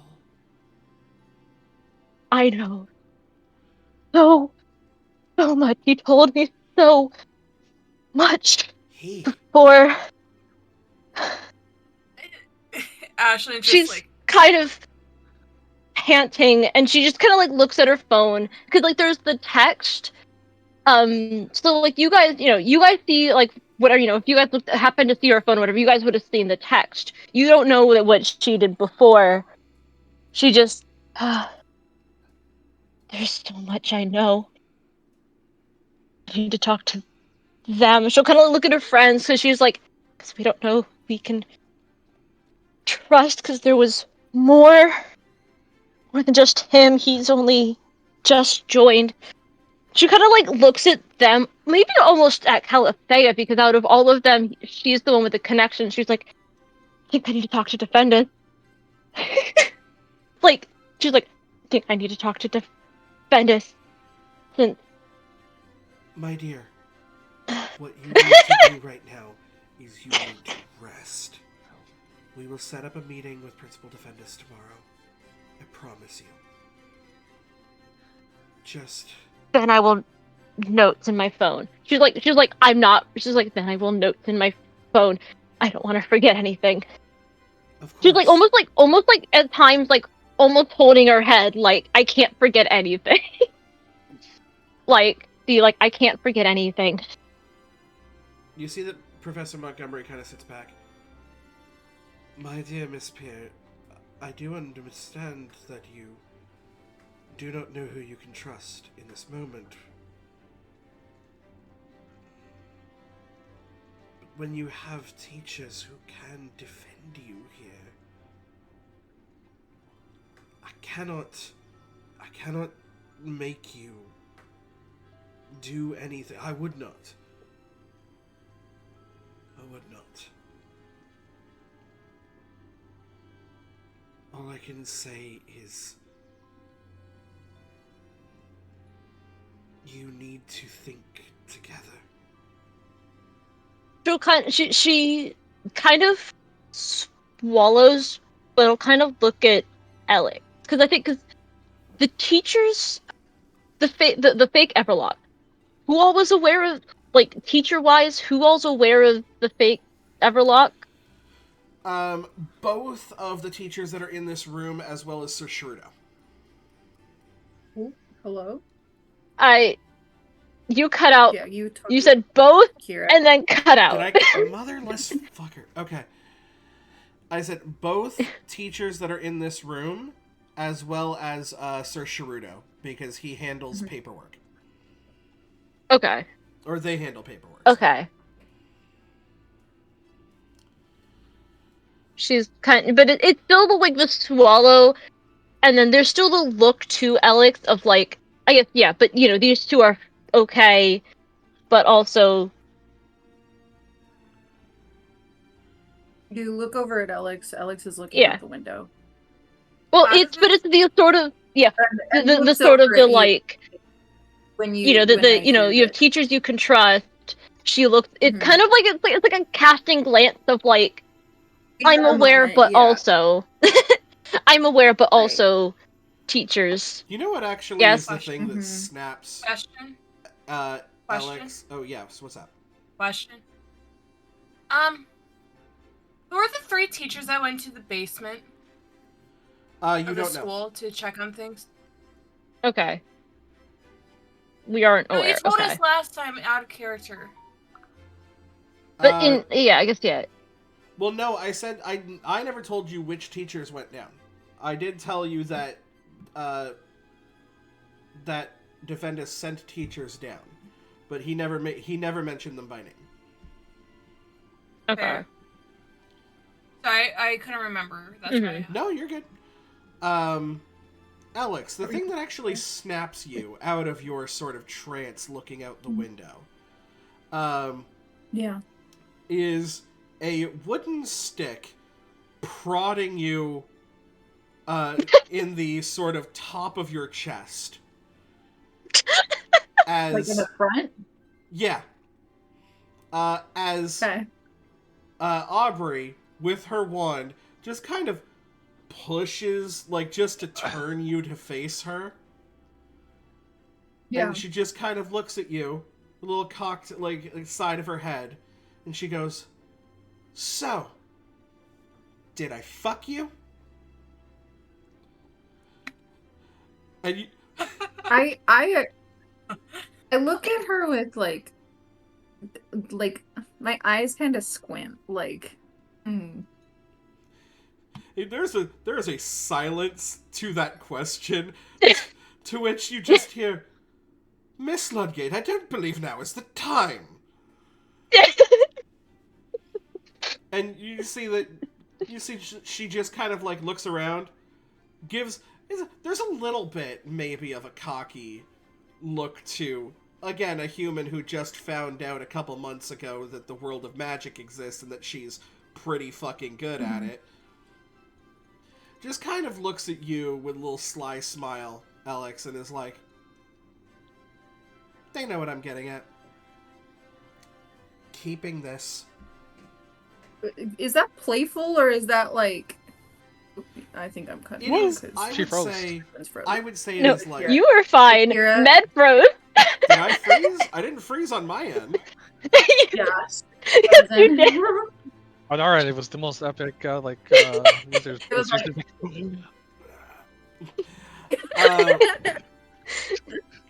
But you're asking, Are you saying- is it like playful or is it? I would say Yeah. it is 80% playful. With With like at least with truth, like 20% legitimate fuck you. yeah, I get kind of a weird vibe from that. It's like a You get the Okay. you get the feeling. Oh, make an instinct roll for me. right. Let's see how well you can read her. Can I use experience off-putting? Yeah, absolutely. Double tens. All right, well, don't worry about having to use that fucking experience then. Didn't need to. She doesn't dislike you. She just doesn't appreciate you holding on to her arcane focus and not even giving her a reason for it. I can't give anybody reasons for anything. I do things for reasons. Leave me alone. Not when you are holding her shit. Like, especially, keep in mind, she has been taking sorcerer classes about how important your arcane focus is, how tied in it is to the direction of your magic.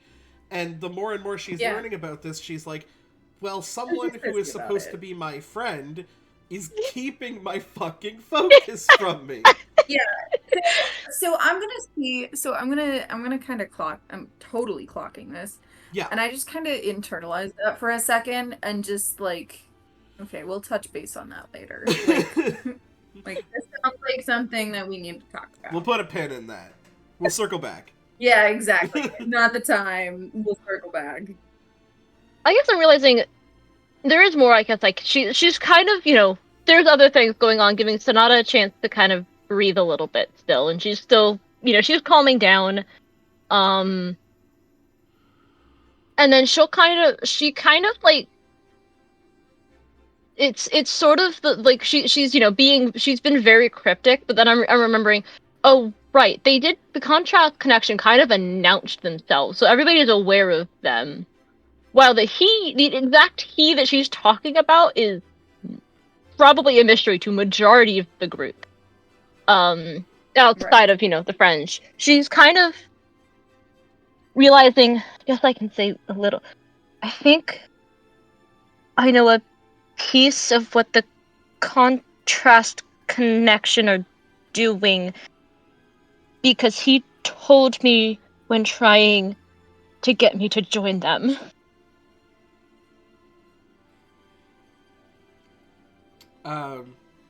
When she says she knows stuff. Tasha sort of furrows. Y'all better be glad. And just kind of goes like, wait, he's trying to get you to join those whack jobs? She just kind of goes, she puts it like a shrug, like, you know, definitely, you know, like, I don't understand, because she doesn't necessarily know whether or not to share that it's been Toby, because I don't think it's known that Toby is, you know, I don't think it's known to the school or anything. No, it's not known that it's Toby to anybody but you guys and fucking Defendus.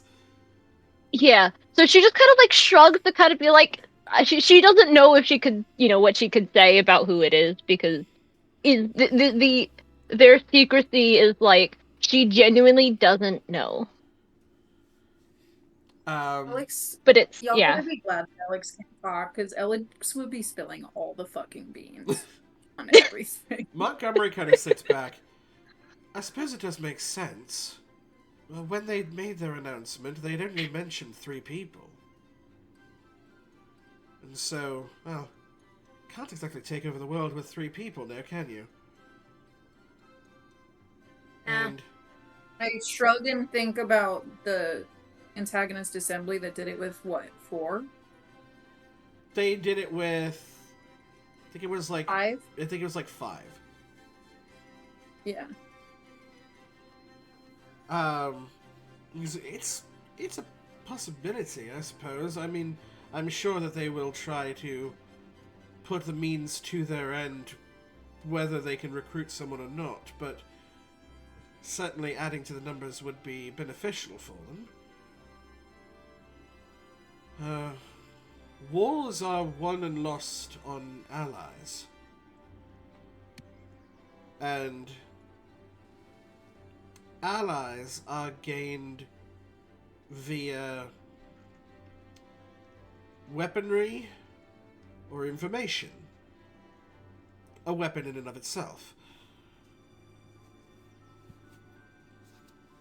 Now that this information has been spilt, and Miss Peer knows more than he, whoever he is, would probably like you to know, it stands to reason that they may be more abrupt with their recruitment processes. Unless he doesn't know I've been rescued. I mean, she kind of gestures at the group and goes, Oh, it might be hard to hide, but wait! I have can my look illusion over- magic. I don't know if at this that. would actually affect, but Can I do a thing? sure. Things are fun. So at her saying that, because I'm like looking out the window, Mm-hmm. I have like a flash of like a moment, and I close the window, close the blinds, and look over at her like, wait. That's genius. Like, you just look at me like, I'm like, that's so smart. And you get this idea of like we could pretend that you are frozen. You can pretend like we didn't save you. No one has left this room. Like, we're all still here. We can cast an illusion in the medical bay, making it look like they are in there and We can as do stone. exactly what they did with my mom.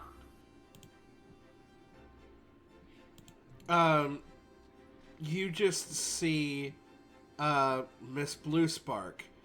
You look over at Miss Blue Spark, the leader of the Alchemy Club, the head of Sorceress and Wizard Studies, and the only woman in this building that could ever equate to your mother's magic.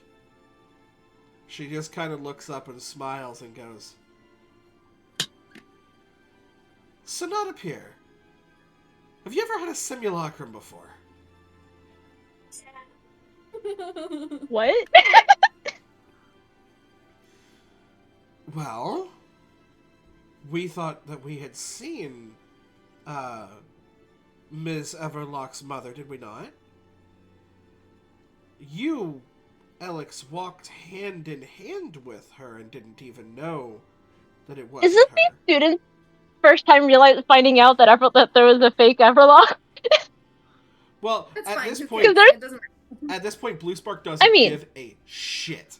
Yeah, no, we're all Realizing kinda, this like, point. fuck. Okay, She- everyone else around us is probably like, huh? Could What? we, Some is pieces? her door still open? Or have we No. all just filed into the... Okay, No, cool. we're all piled At into the least- room. The room has sort of expanded to give you guys the space needed. Yeah. Oh, that's cool. Yeah, and there's only one person left who might still show up at this point. Amelia. You will see that Amelia is fully silent, but has been here. Okay, Amelia's Okay, so probably been Amelia here around the time Ashley Blue just Spark gives a got little here. wave. Yeah. Amelia's just kind of like, I have nothing to add to this. This is... Question, is Hadley here? No. Okay. Okay. Hadley is very Hadley much went a to not my Montgomery. circus, not my monkeys kind of guy. Yeah, that's fair. He's Hopped like... out and He was the kind of guy that He's- showed up good to luck. Montgomery's office and he went, dude, you need to get to the fucking unarmed, like, the unhoused dorms hella quick. I don't know, some shit is I said going down." unhoused or medical bay. Yeah. He got lucky. It's fine, With Hadley that made it- crit, he got lucky and just said the right one. And was just like, I dude, love you it. gotta get there super quick because I'm pretty sure someone's turning to stone. At least turning him. I didn't say Hadley's that turning part. into one of my I never favorite said the NPCs. turning into stone. Did you not show him I the was- text? No. Oh, you didn't show him the Oh, I text. did. So I yeah, you certainly- just said something vague. It just... And Montgomery is like, with the fuck... No, dealing with this.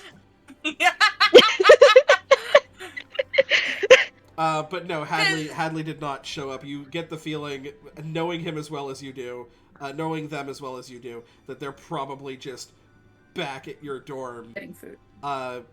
eating your snacks. Waiting for you You're to not return eating the metal to give snacks, them though. the Not eating the metal snacks. Those are for you. food.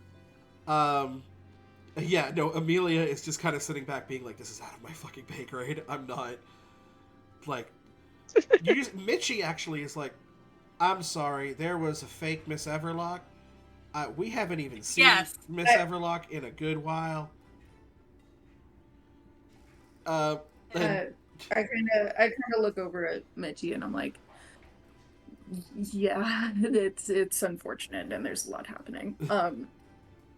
She's like, I'm gonna try and piece this I'll together, tell you but all I'll be about it." honest with you, I'm probably just gonna sit this one out. The room creates a beanbag chair. Also, Ashley's stressing doing the Macarena in the background. Yep. At this point, people are just like, she's stress stemming, just let her do her thing. But she did come out. She did mention the whole illusion thing during her stress Mhm. stimming.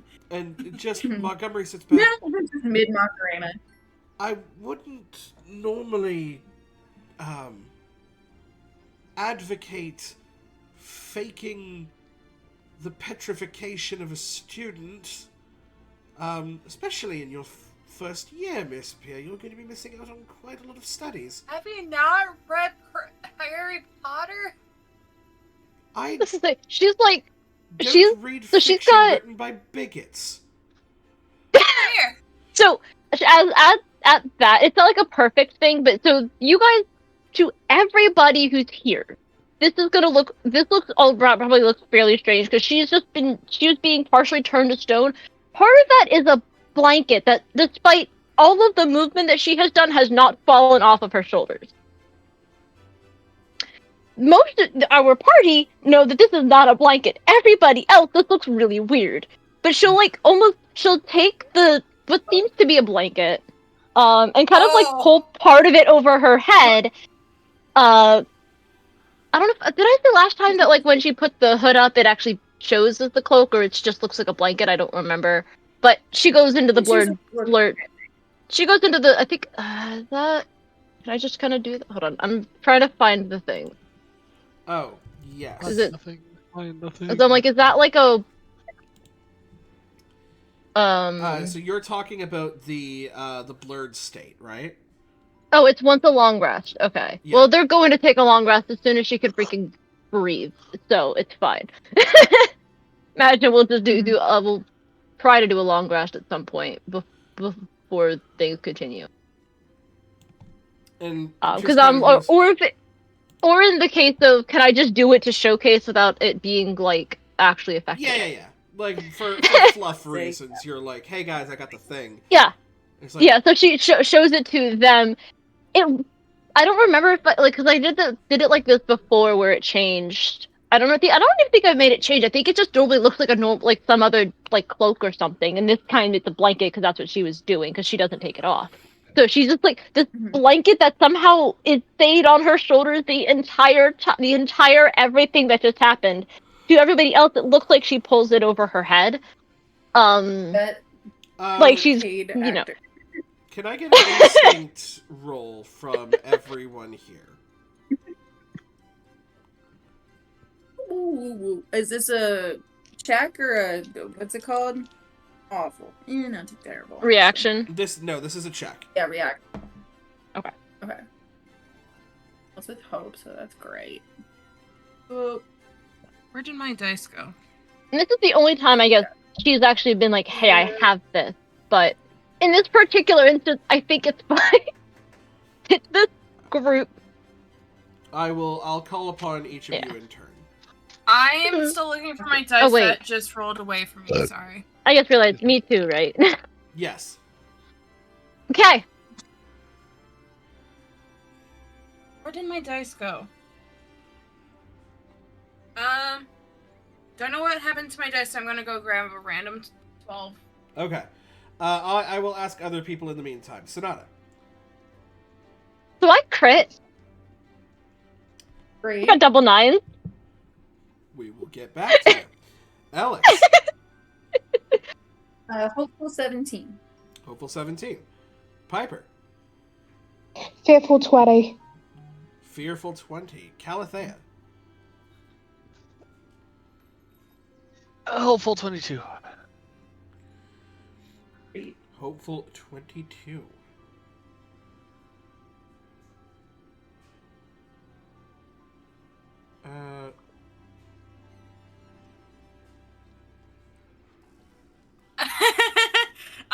I'm the lowest. What'd you get? A hopeful 8.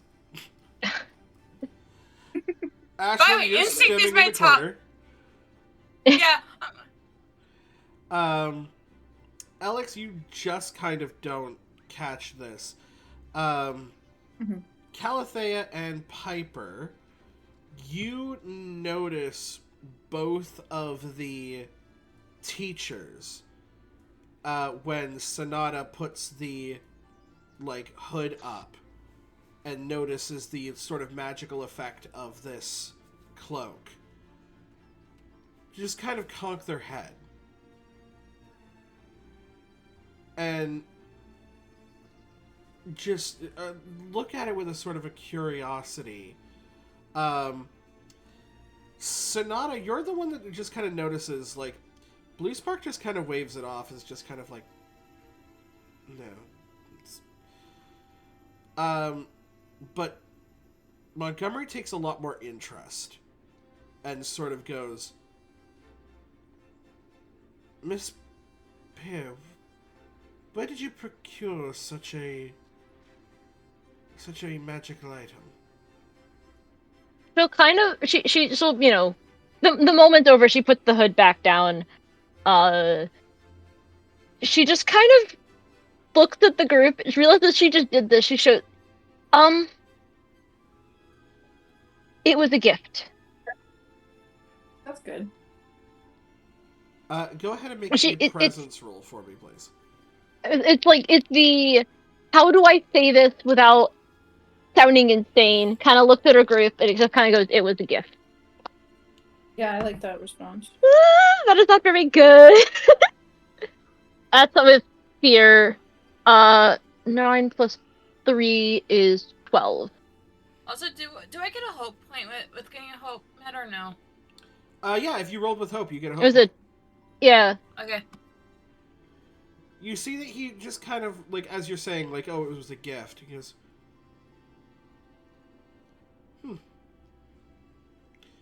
very well. It's going to be something good to keep in mind.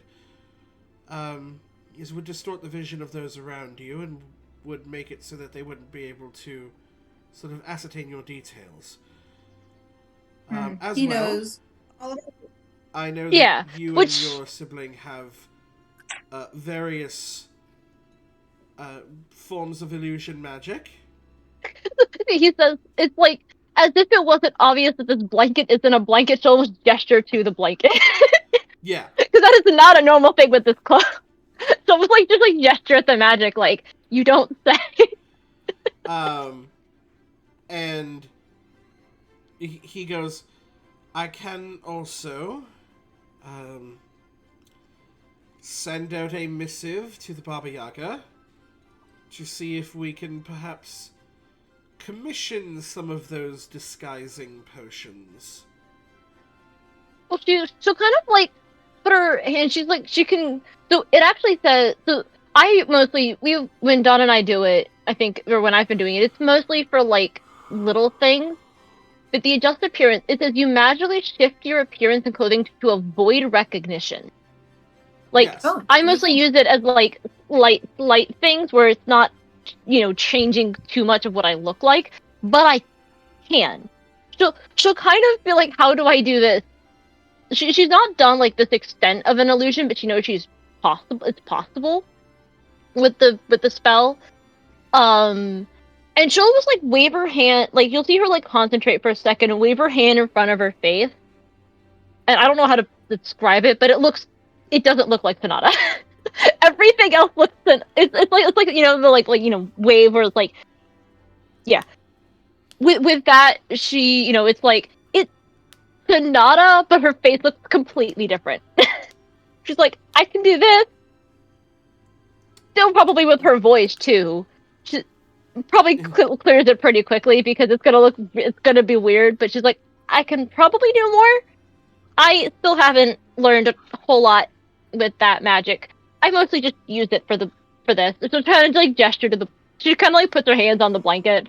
I mostly just use it for this.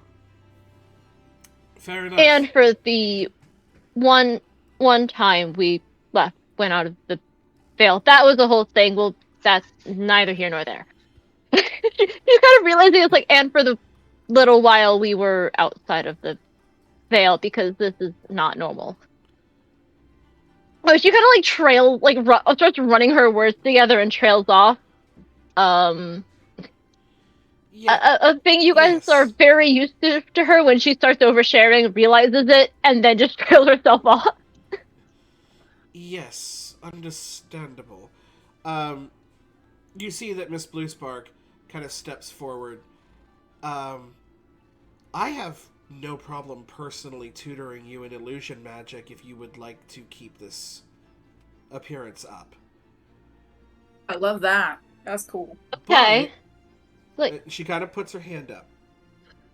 But, Miss Pierre, I want you to know, if you want this plan to go, you are going to have to work hard and work fast, because I don't slow down for any student. She'll kind of chuckle and look at Piper. Like, this is, you guys are telling, this talk, this plan, just talking and, she's getting back to herself. It's helping. And she kind of looks at Piper and go, so Piper, how fast can I work? Yeah, Just kind of the amount of times they've either done things last minute or, I mean, the entire talent show that just kind of happened. She's just kind of like, something. She will not stop. I'll be fine. She'll kind of smile and go, I think I'll be okay. Miss Bluespark just kind of folds her arms. We'll see. All right. So, the plan as it is, Miss Sonata here has been turned to stone. And her body has been moved to the medical. Her body has been moved to the hospital wing of the Defendus Academy. We still have to move it, y'all. Like, Piper, you are absolutely distraught at the loss of your sister. come on, Dad. Setting the stage. You are We're setting the stage. not going to be hard to act. Already pissed off at the person who did this. So I just don't hide the fury. You do not Basically. hide the fury and the distraught and the despair. You are simply inconsolable. Mm-hmm. I'm a theatre Just kid. look over It's an easy trick. Sonata will, She mad. realizing this, wouldn't necessarily be able to be faked with the times, but like she'll still send, basically she'll send 3 more messages to the group chat of you 5 while like they're setting the stage, making the plan. These are when we first started this whole thing, I had 4 actions. One of which was the 911 text. I got to do that. The other, then there was 2 that were the 2 statements that I said under my breath while he was talking to me. It was the rewire their brains and the battery 50% complete. You get these 2 statements fairly out of context. Like What? she'll add like in a second, but she'll to give, and then you get Oh, I know. There's one more message. There's one more message that she sends. I'll put this here. So there's the 911 text. One is the rewire their brains. Sorry, I'm just putting this in the group chat. Okay. Battery is at 50% full or whatever it was. And then the last text basically is like, so there you get, like I said, so you get 3 more texts, and then it's this. So then the last message you guys get, you can see her on her phone. There's probably she says it. She sends something. You hear 4 beeps or 3 beeps and a buzz or whatever. And then the final text is Toby. The sort of like, this was my original plan. 911 text, get information out, and then I'm like, count my actions. Last action is Toby. Like, last action I guarantee is Toby. Yeah. Is saying this was Toby. So you guys aren't completely in the dark as to who did this. Granted, she's been clear, basically, to you guys in the know exactly who this was. But you guys have those texts. Did Miss Blue Spark already make this simulacrum or no? No. This is gonna take some preparation to do. Okay, the problem is, how are we supposed to make it look like we're taking her to the medical area? Or maybe we just Until they have the simulacrum, the what? there's other illusion magic that could work temporarily. Before that, I mean, I can do. She'll kind of quietly go, I think I can do this, and kind of she says this with a snap. It's like, we need to get me there, and that thing is gonna take. That's a lot of magic. I think I can do. She'll kind of like look almost where her legs were with the in the stone, and just kind of like almost like she's looking at her like where the stone was on her, closes her eyes and says, I think I can do this, and snaps. Kind of like near her head, and then almost at that, she's purposefully moving, so you guys are well aware she is not actually frozen, but almost the exact same way it was affecting her, just a lot quicker. The stone seems to spread up her. She is visibly covered in stone. I'm assuming I can do this with. If I can do this with the adjust appearance? As you're doing that, and oh, that's kind of neat. Piper's coming up with a plan, and Alex is coming up with a plan, and all this kind of stuff. You just see Professor Montgomery go, students,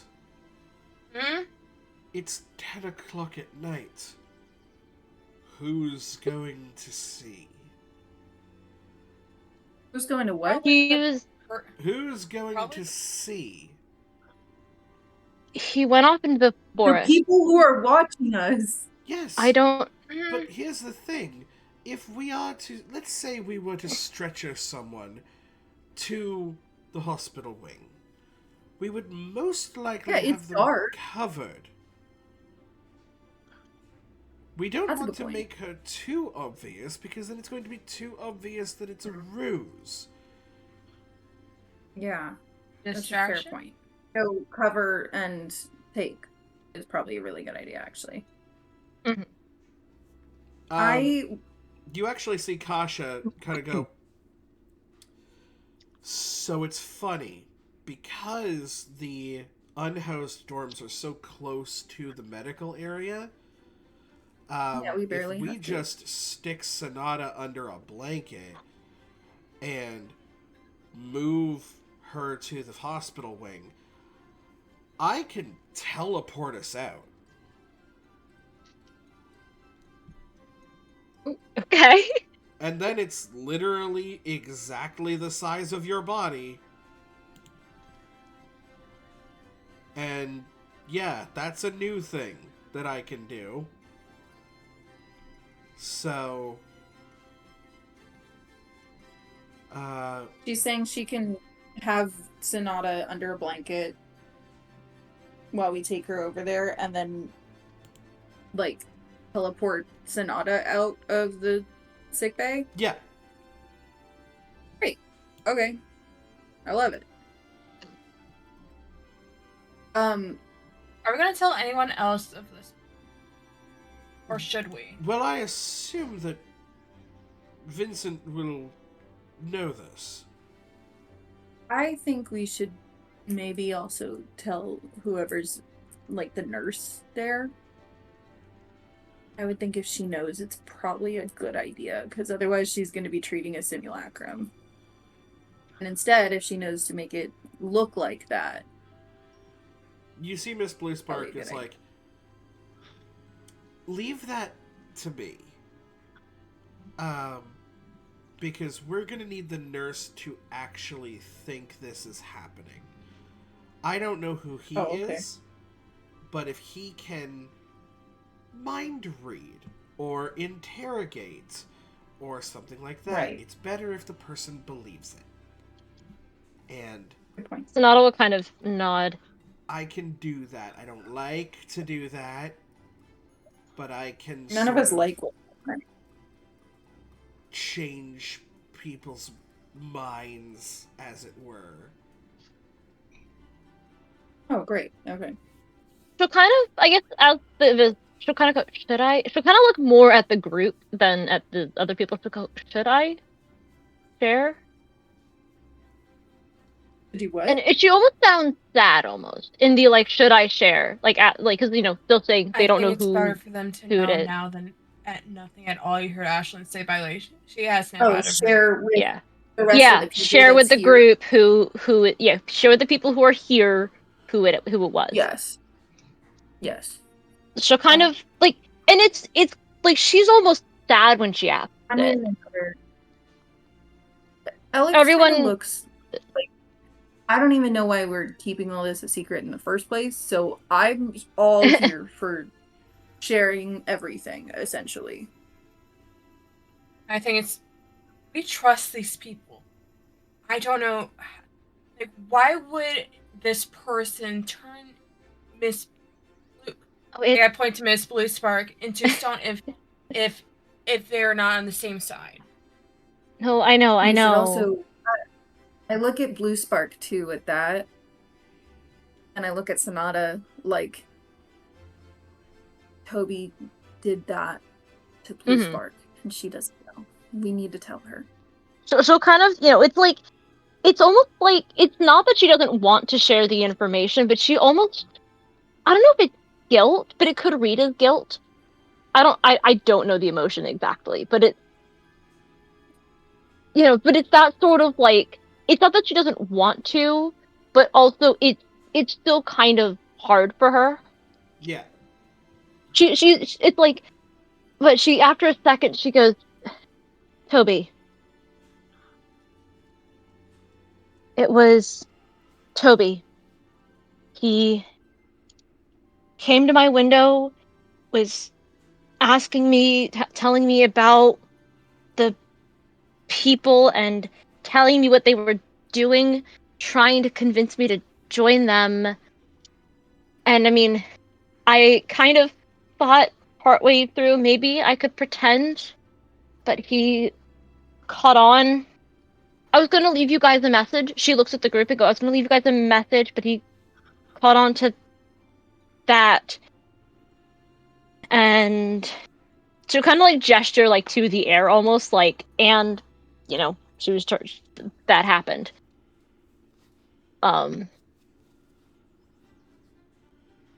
You just see at this point, Amelia's kind of helped Kasha to her feet. And Kasha just kind of... Toby Locksplitter, the little goblin rogue? Mm-hmm. Yeah. But he was a good kid. Like, at least I thought so. Seemed like a good kid. We all thought so. This is where it's the like super conflicted that she's got, and that conversation made it worse. What happens when a good kid gets? My brain's trying to come up with the words. The stereotype happens when a good kid gets stereotyped too bad. That's what it was. That's when he was talking to me. It was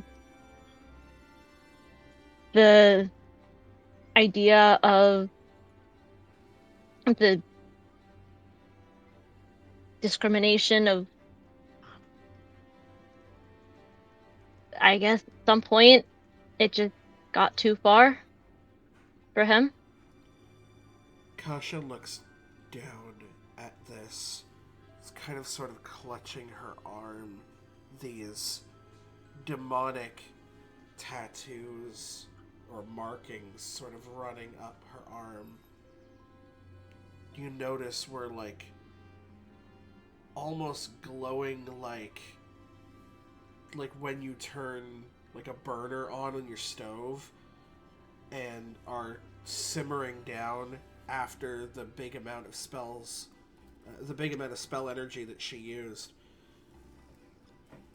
And you are looking upon someone who was born of demon kind. And you see Amelia look up at her, kind of put her head down as well. Just because I get it. When you're falsely stereotyped, you fight or flight. I ran. When my parents found out,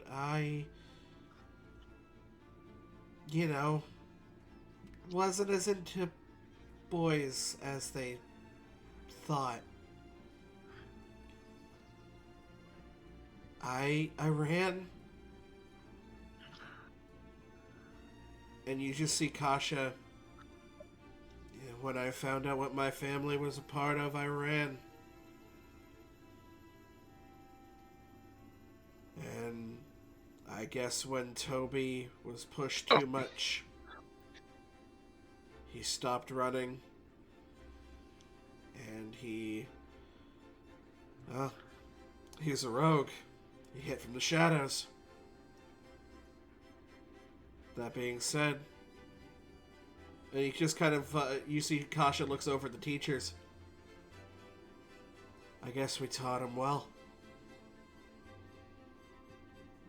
And they sort of look at each other with a look of like, we do teach these skills. And it's up to people to be heroes with them. And Miss Blue Spark kind of sits back. She goes, I get it. I'm a goblin as well. People don't like us. Ashlyn looks over at Professor Montgomery. Sorry, go ahead. Ashlyn looks over at Mr. Montgomery. Professor Montgomery, because if I'm correct, they had this conversation during detention, similar to this type of conversation. His face at this point is stoic. When everybody is sort of like reminiscing, he is almost just fully dissociated. and just... Yes, well, you can only take so much.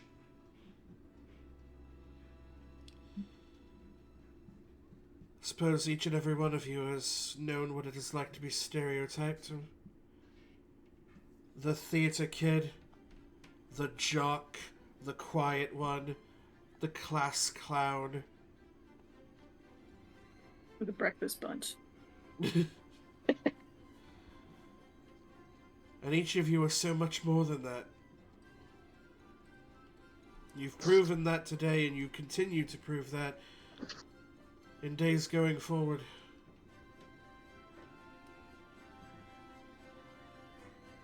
It is our actions that make who we are.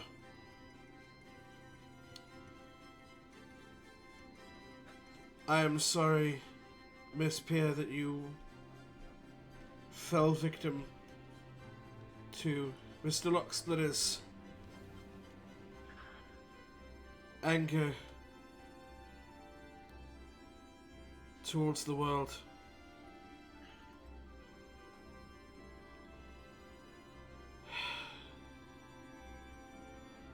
It is unfortunate because I do understand it.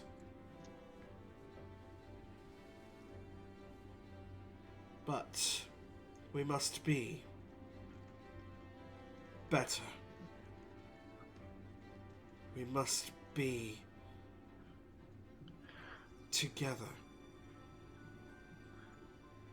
That is the only way we will make it through this. Fine. I kind of shake my head and like put my head in my hands, and I kind of look over at my group, and I'm like I don't know, why we haven't told people sooner. I agree that we should keep this stuff a secret to a certain extent, but and I can understand that would keep people more chill. But didn't Defendus tell us not to tell that many people? Wasn't Yeah, it? it was. he told It was he's the Defendus. reason that we haven't told anyone. He's like, oh no, let's keep this on the DL. And I'm sitting here like, why are we keeping this quiet? Why are we pushing this under the rug?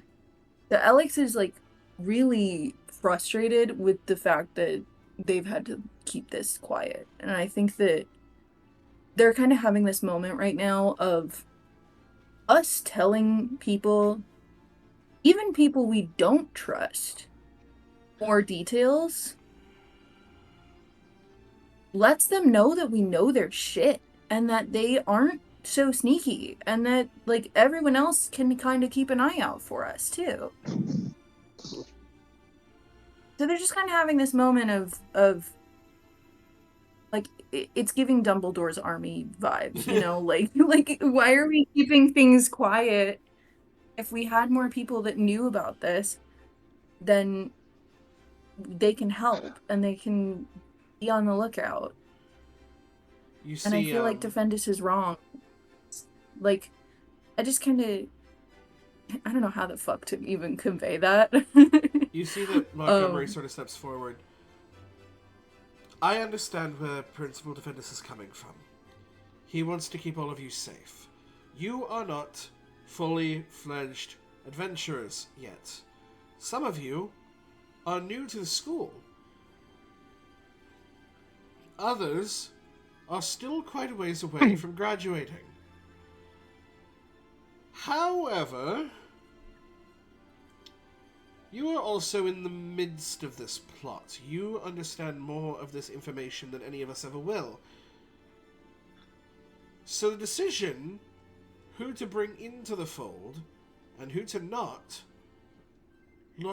lies solely with you. You can take his advice, and I would recommend taking his advice and heeding it. However, it is not the only advice in this world.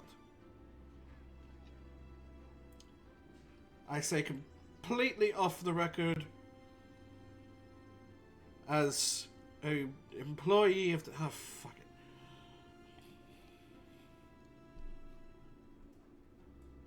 it. Go from your instincts. What your hearts tell you. That is how you be a hero.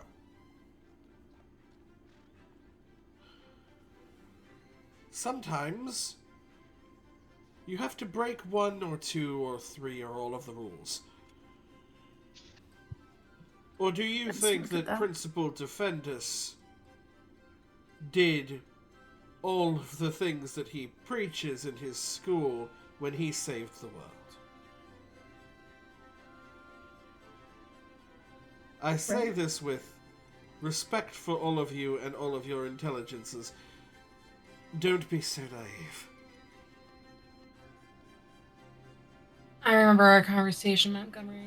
Why do you think even though you're my head of my house, I have trust in you. I trust you out of all people to let know. Because not just because Sonata was your student, because you have given me faith. You're someone who has seen a lot, who has been through a lot. And that's why I have. That's why I'm like, I knew I could trust you. You gave me trust for so much more. Not just Professor Weber and Coach Bang's Fang. I knew I could call on you to be one of the people I knew I wanted to tell at some point. I hope in the future that people never have to go through what I've gone through. Yourself included. And we will make a better tomorrow together. However, a better tomorrow starts with rest. So... Wait, it starts tomorrow, not tonight. Each of you, back to your dorms. Miss Sonata, if you would, please. And you see that Miss Bluespark conjures basically what looks like a makeshift stretcher. And just goes, Ms. Pierre and Miss Arana, looking over at Piper and Kasha, we're going to need you to sell the story, and Miss Arana, you will of course do your teleportation to get Miss Pierre out of there. I look over at Sonata and Piper, and as they're kind of like gathering, and I'm like, I point to the window, and I'm like, Toby, tomorrow, tonight, is he close? Do you think he's close? I like to don't sense know. your magic too. Little tracker. So you know at least that the magic that was there before is no longer there. You do not feel any surge of magic that is not familiar to you. That being, like, your friend's magic. Mm-hmm. He hit me with the bell and then took off into the forest. I don't know how close or far he is now. And by the way, she's while like we've been talking, she has been like almost furiously typing, not into the text with you guys, but in like a note basically on her phone, and she's just kind of like, as she's remembering, just writing down everything from that conversation as best she can remember. What you're good at, writing shit. So that's like basically while they're kind of talking, she's not like not listening, but her priority is getting the information written down. Right, remembering it and yeah, being and able to... right. The plan sort of comes to action as, you know, Piper, Sonata, and Kasha leave with the rest of them. Amelia sort of putting a hand on Piper's shoulder before Piper leaves, and just kind of being like, we got her. She's okay.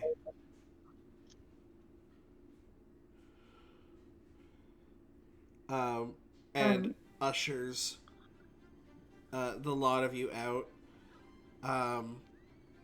Everybody begins to sort of split back into their various areas.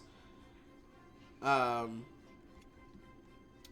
see Mitchie approaches you, Alex, and she goes, are you gonna be good for the night, or do you want like a sleepover thing to happen? Maybe a little bit of misery loves company?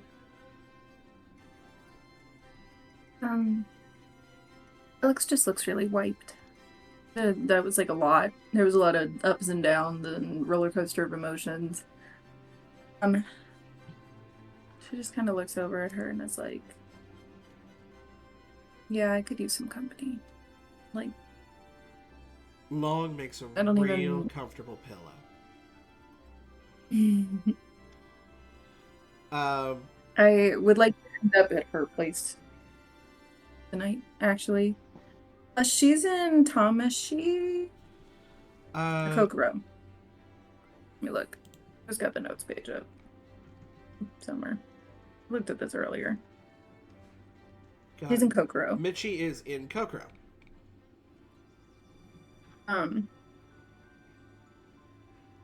Yeah, I think just being close to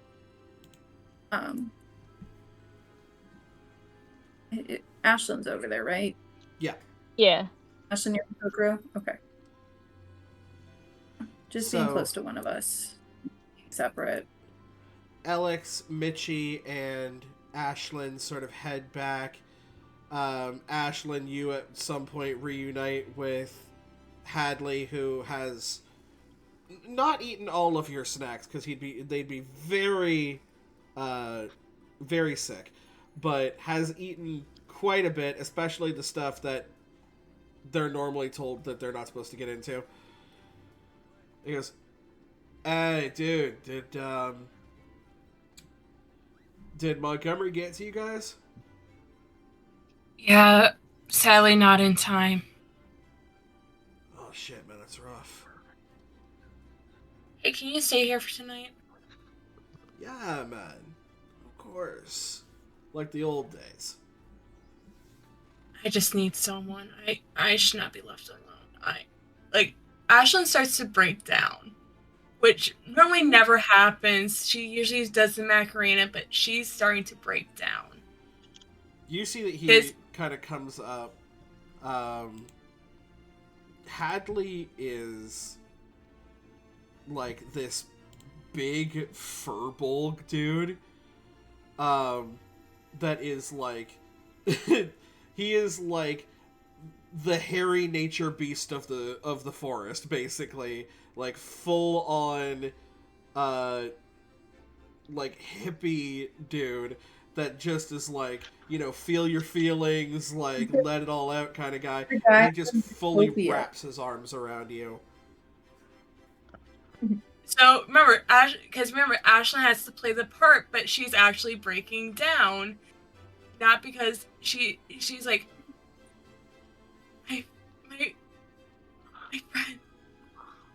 Yeah. Like she's like she cannot like express her words. Like this is like the first she like most of the time she never expresses like this type of emotion in front of anyone. Like, but like she has to play the part, but she's playing the part way too well.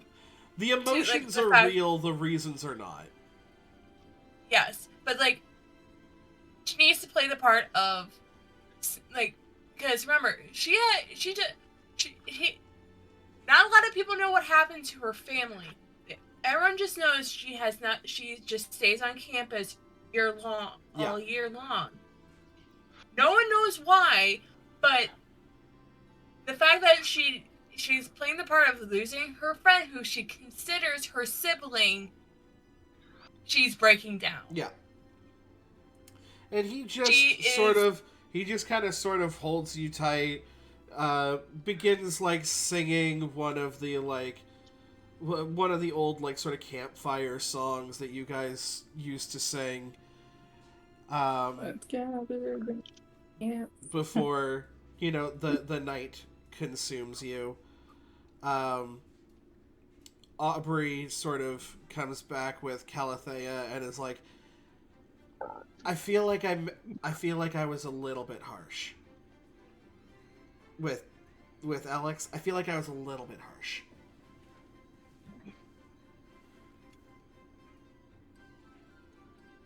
I'm gonna apologize. Okay. But I did feel at least a little bit justified. Yeah, what Kasha did, that was cool. I don't even think she needed my help. But I was glad to be there. You did good. Dude, fucking Earth to Captain, what is going on with you?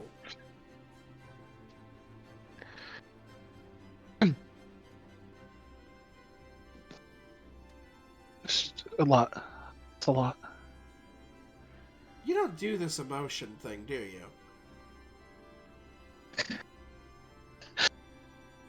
Oh, excuse me. No, I usually just punch people.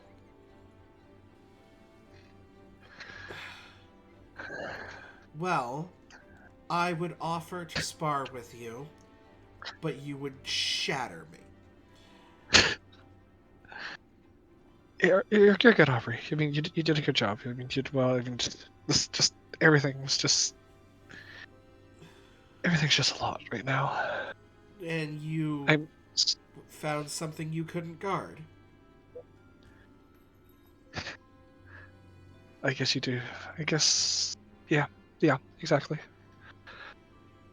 Yeah. Exactly. There are some things that you can't guard. Look, Sonata's smart. Real smart. And You don't have to tell honestly, me twice. she learned a lot of information before,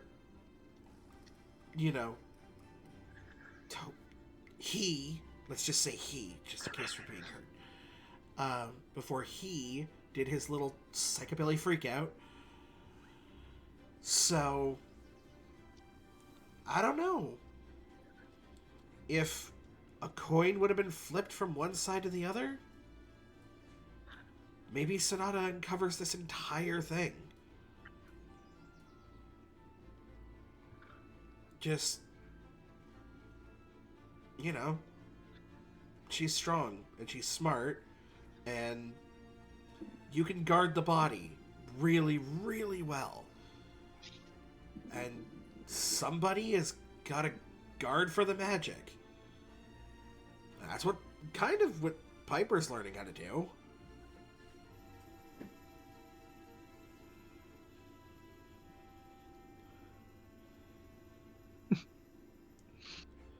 You should probably have someone on hand that can counterspell. Which, by the way, I can kind of do too. I'm not as good at it as Kasha. Though with this, it just kind of holds her wand aloft. It's like,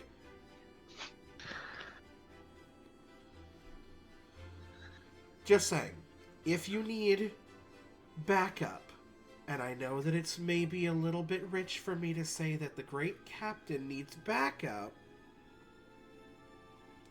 but you got your girl.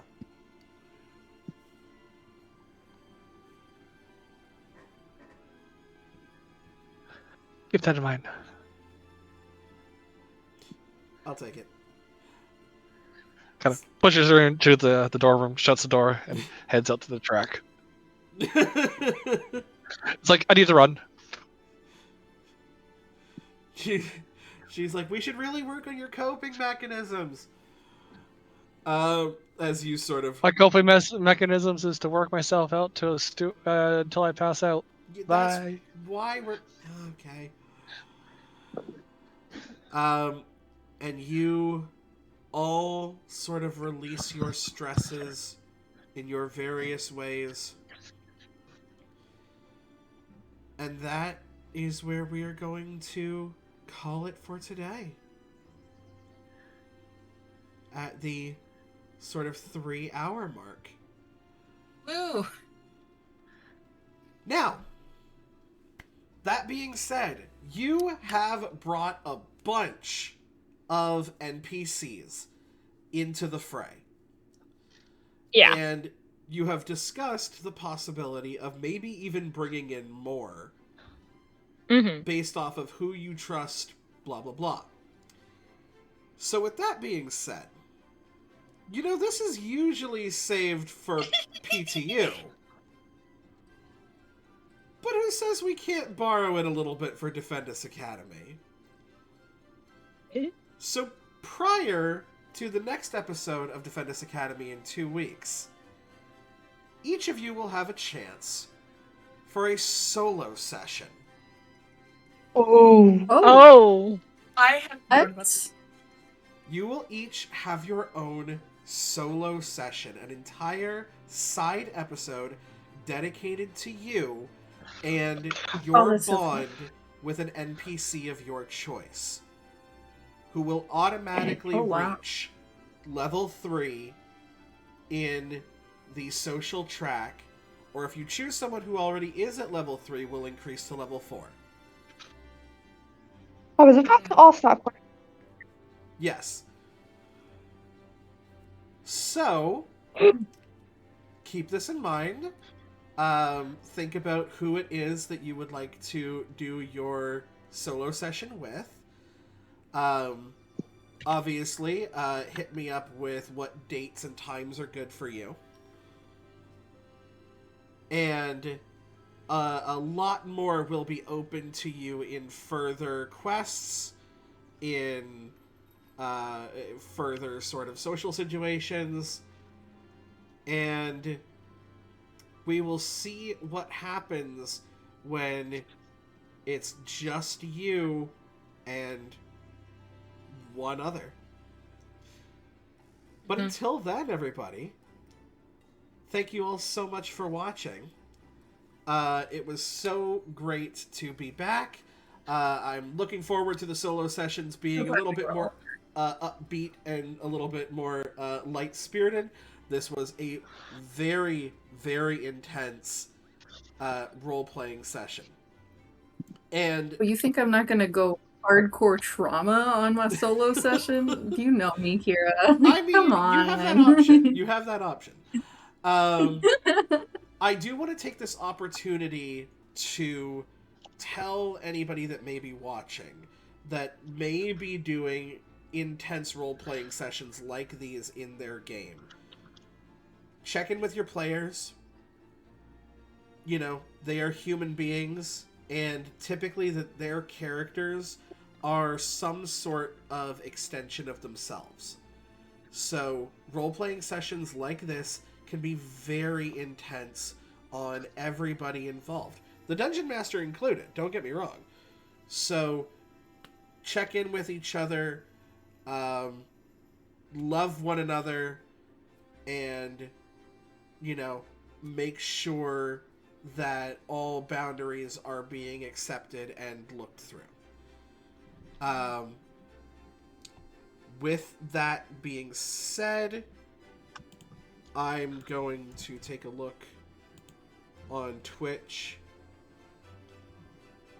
I do not see any of Let me- my normal let me- people. Do you want me to have a I'd say look? we've. 'Cause I have I'm gonna say I just happened to look. I think Loki just ended. I went on Twitch and Loki was live, and then Loki just ended. A friend of me, Dawn and Stoppy's, Dance is live playing Marvel Snap.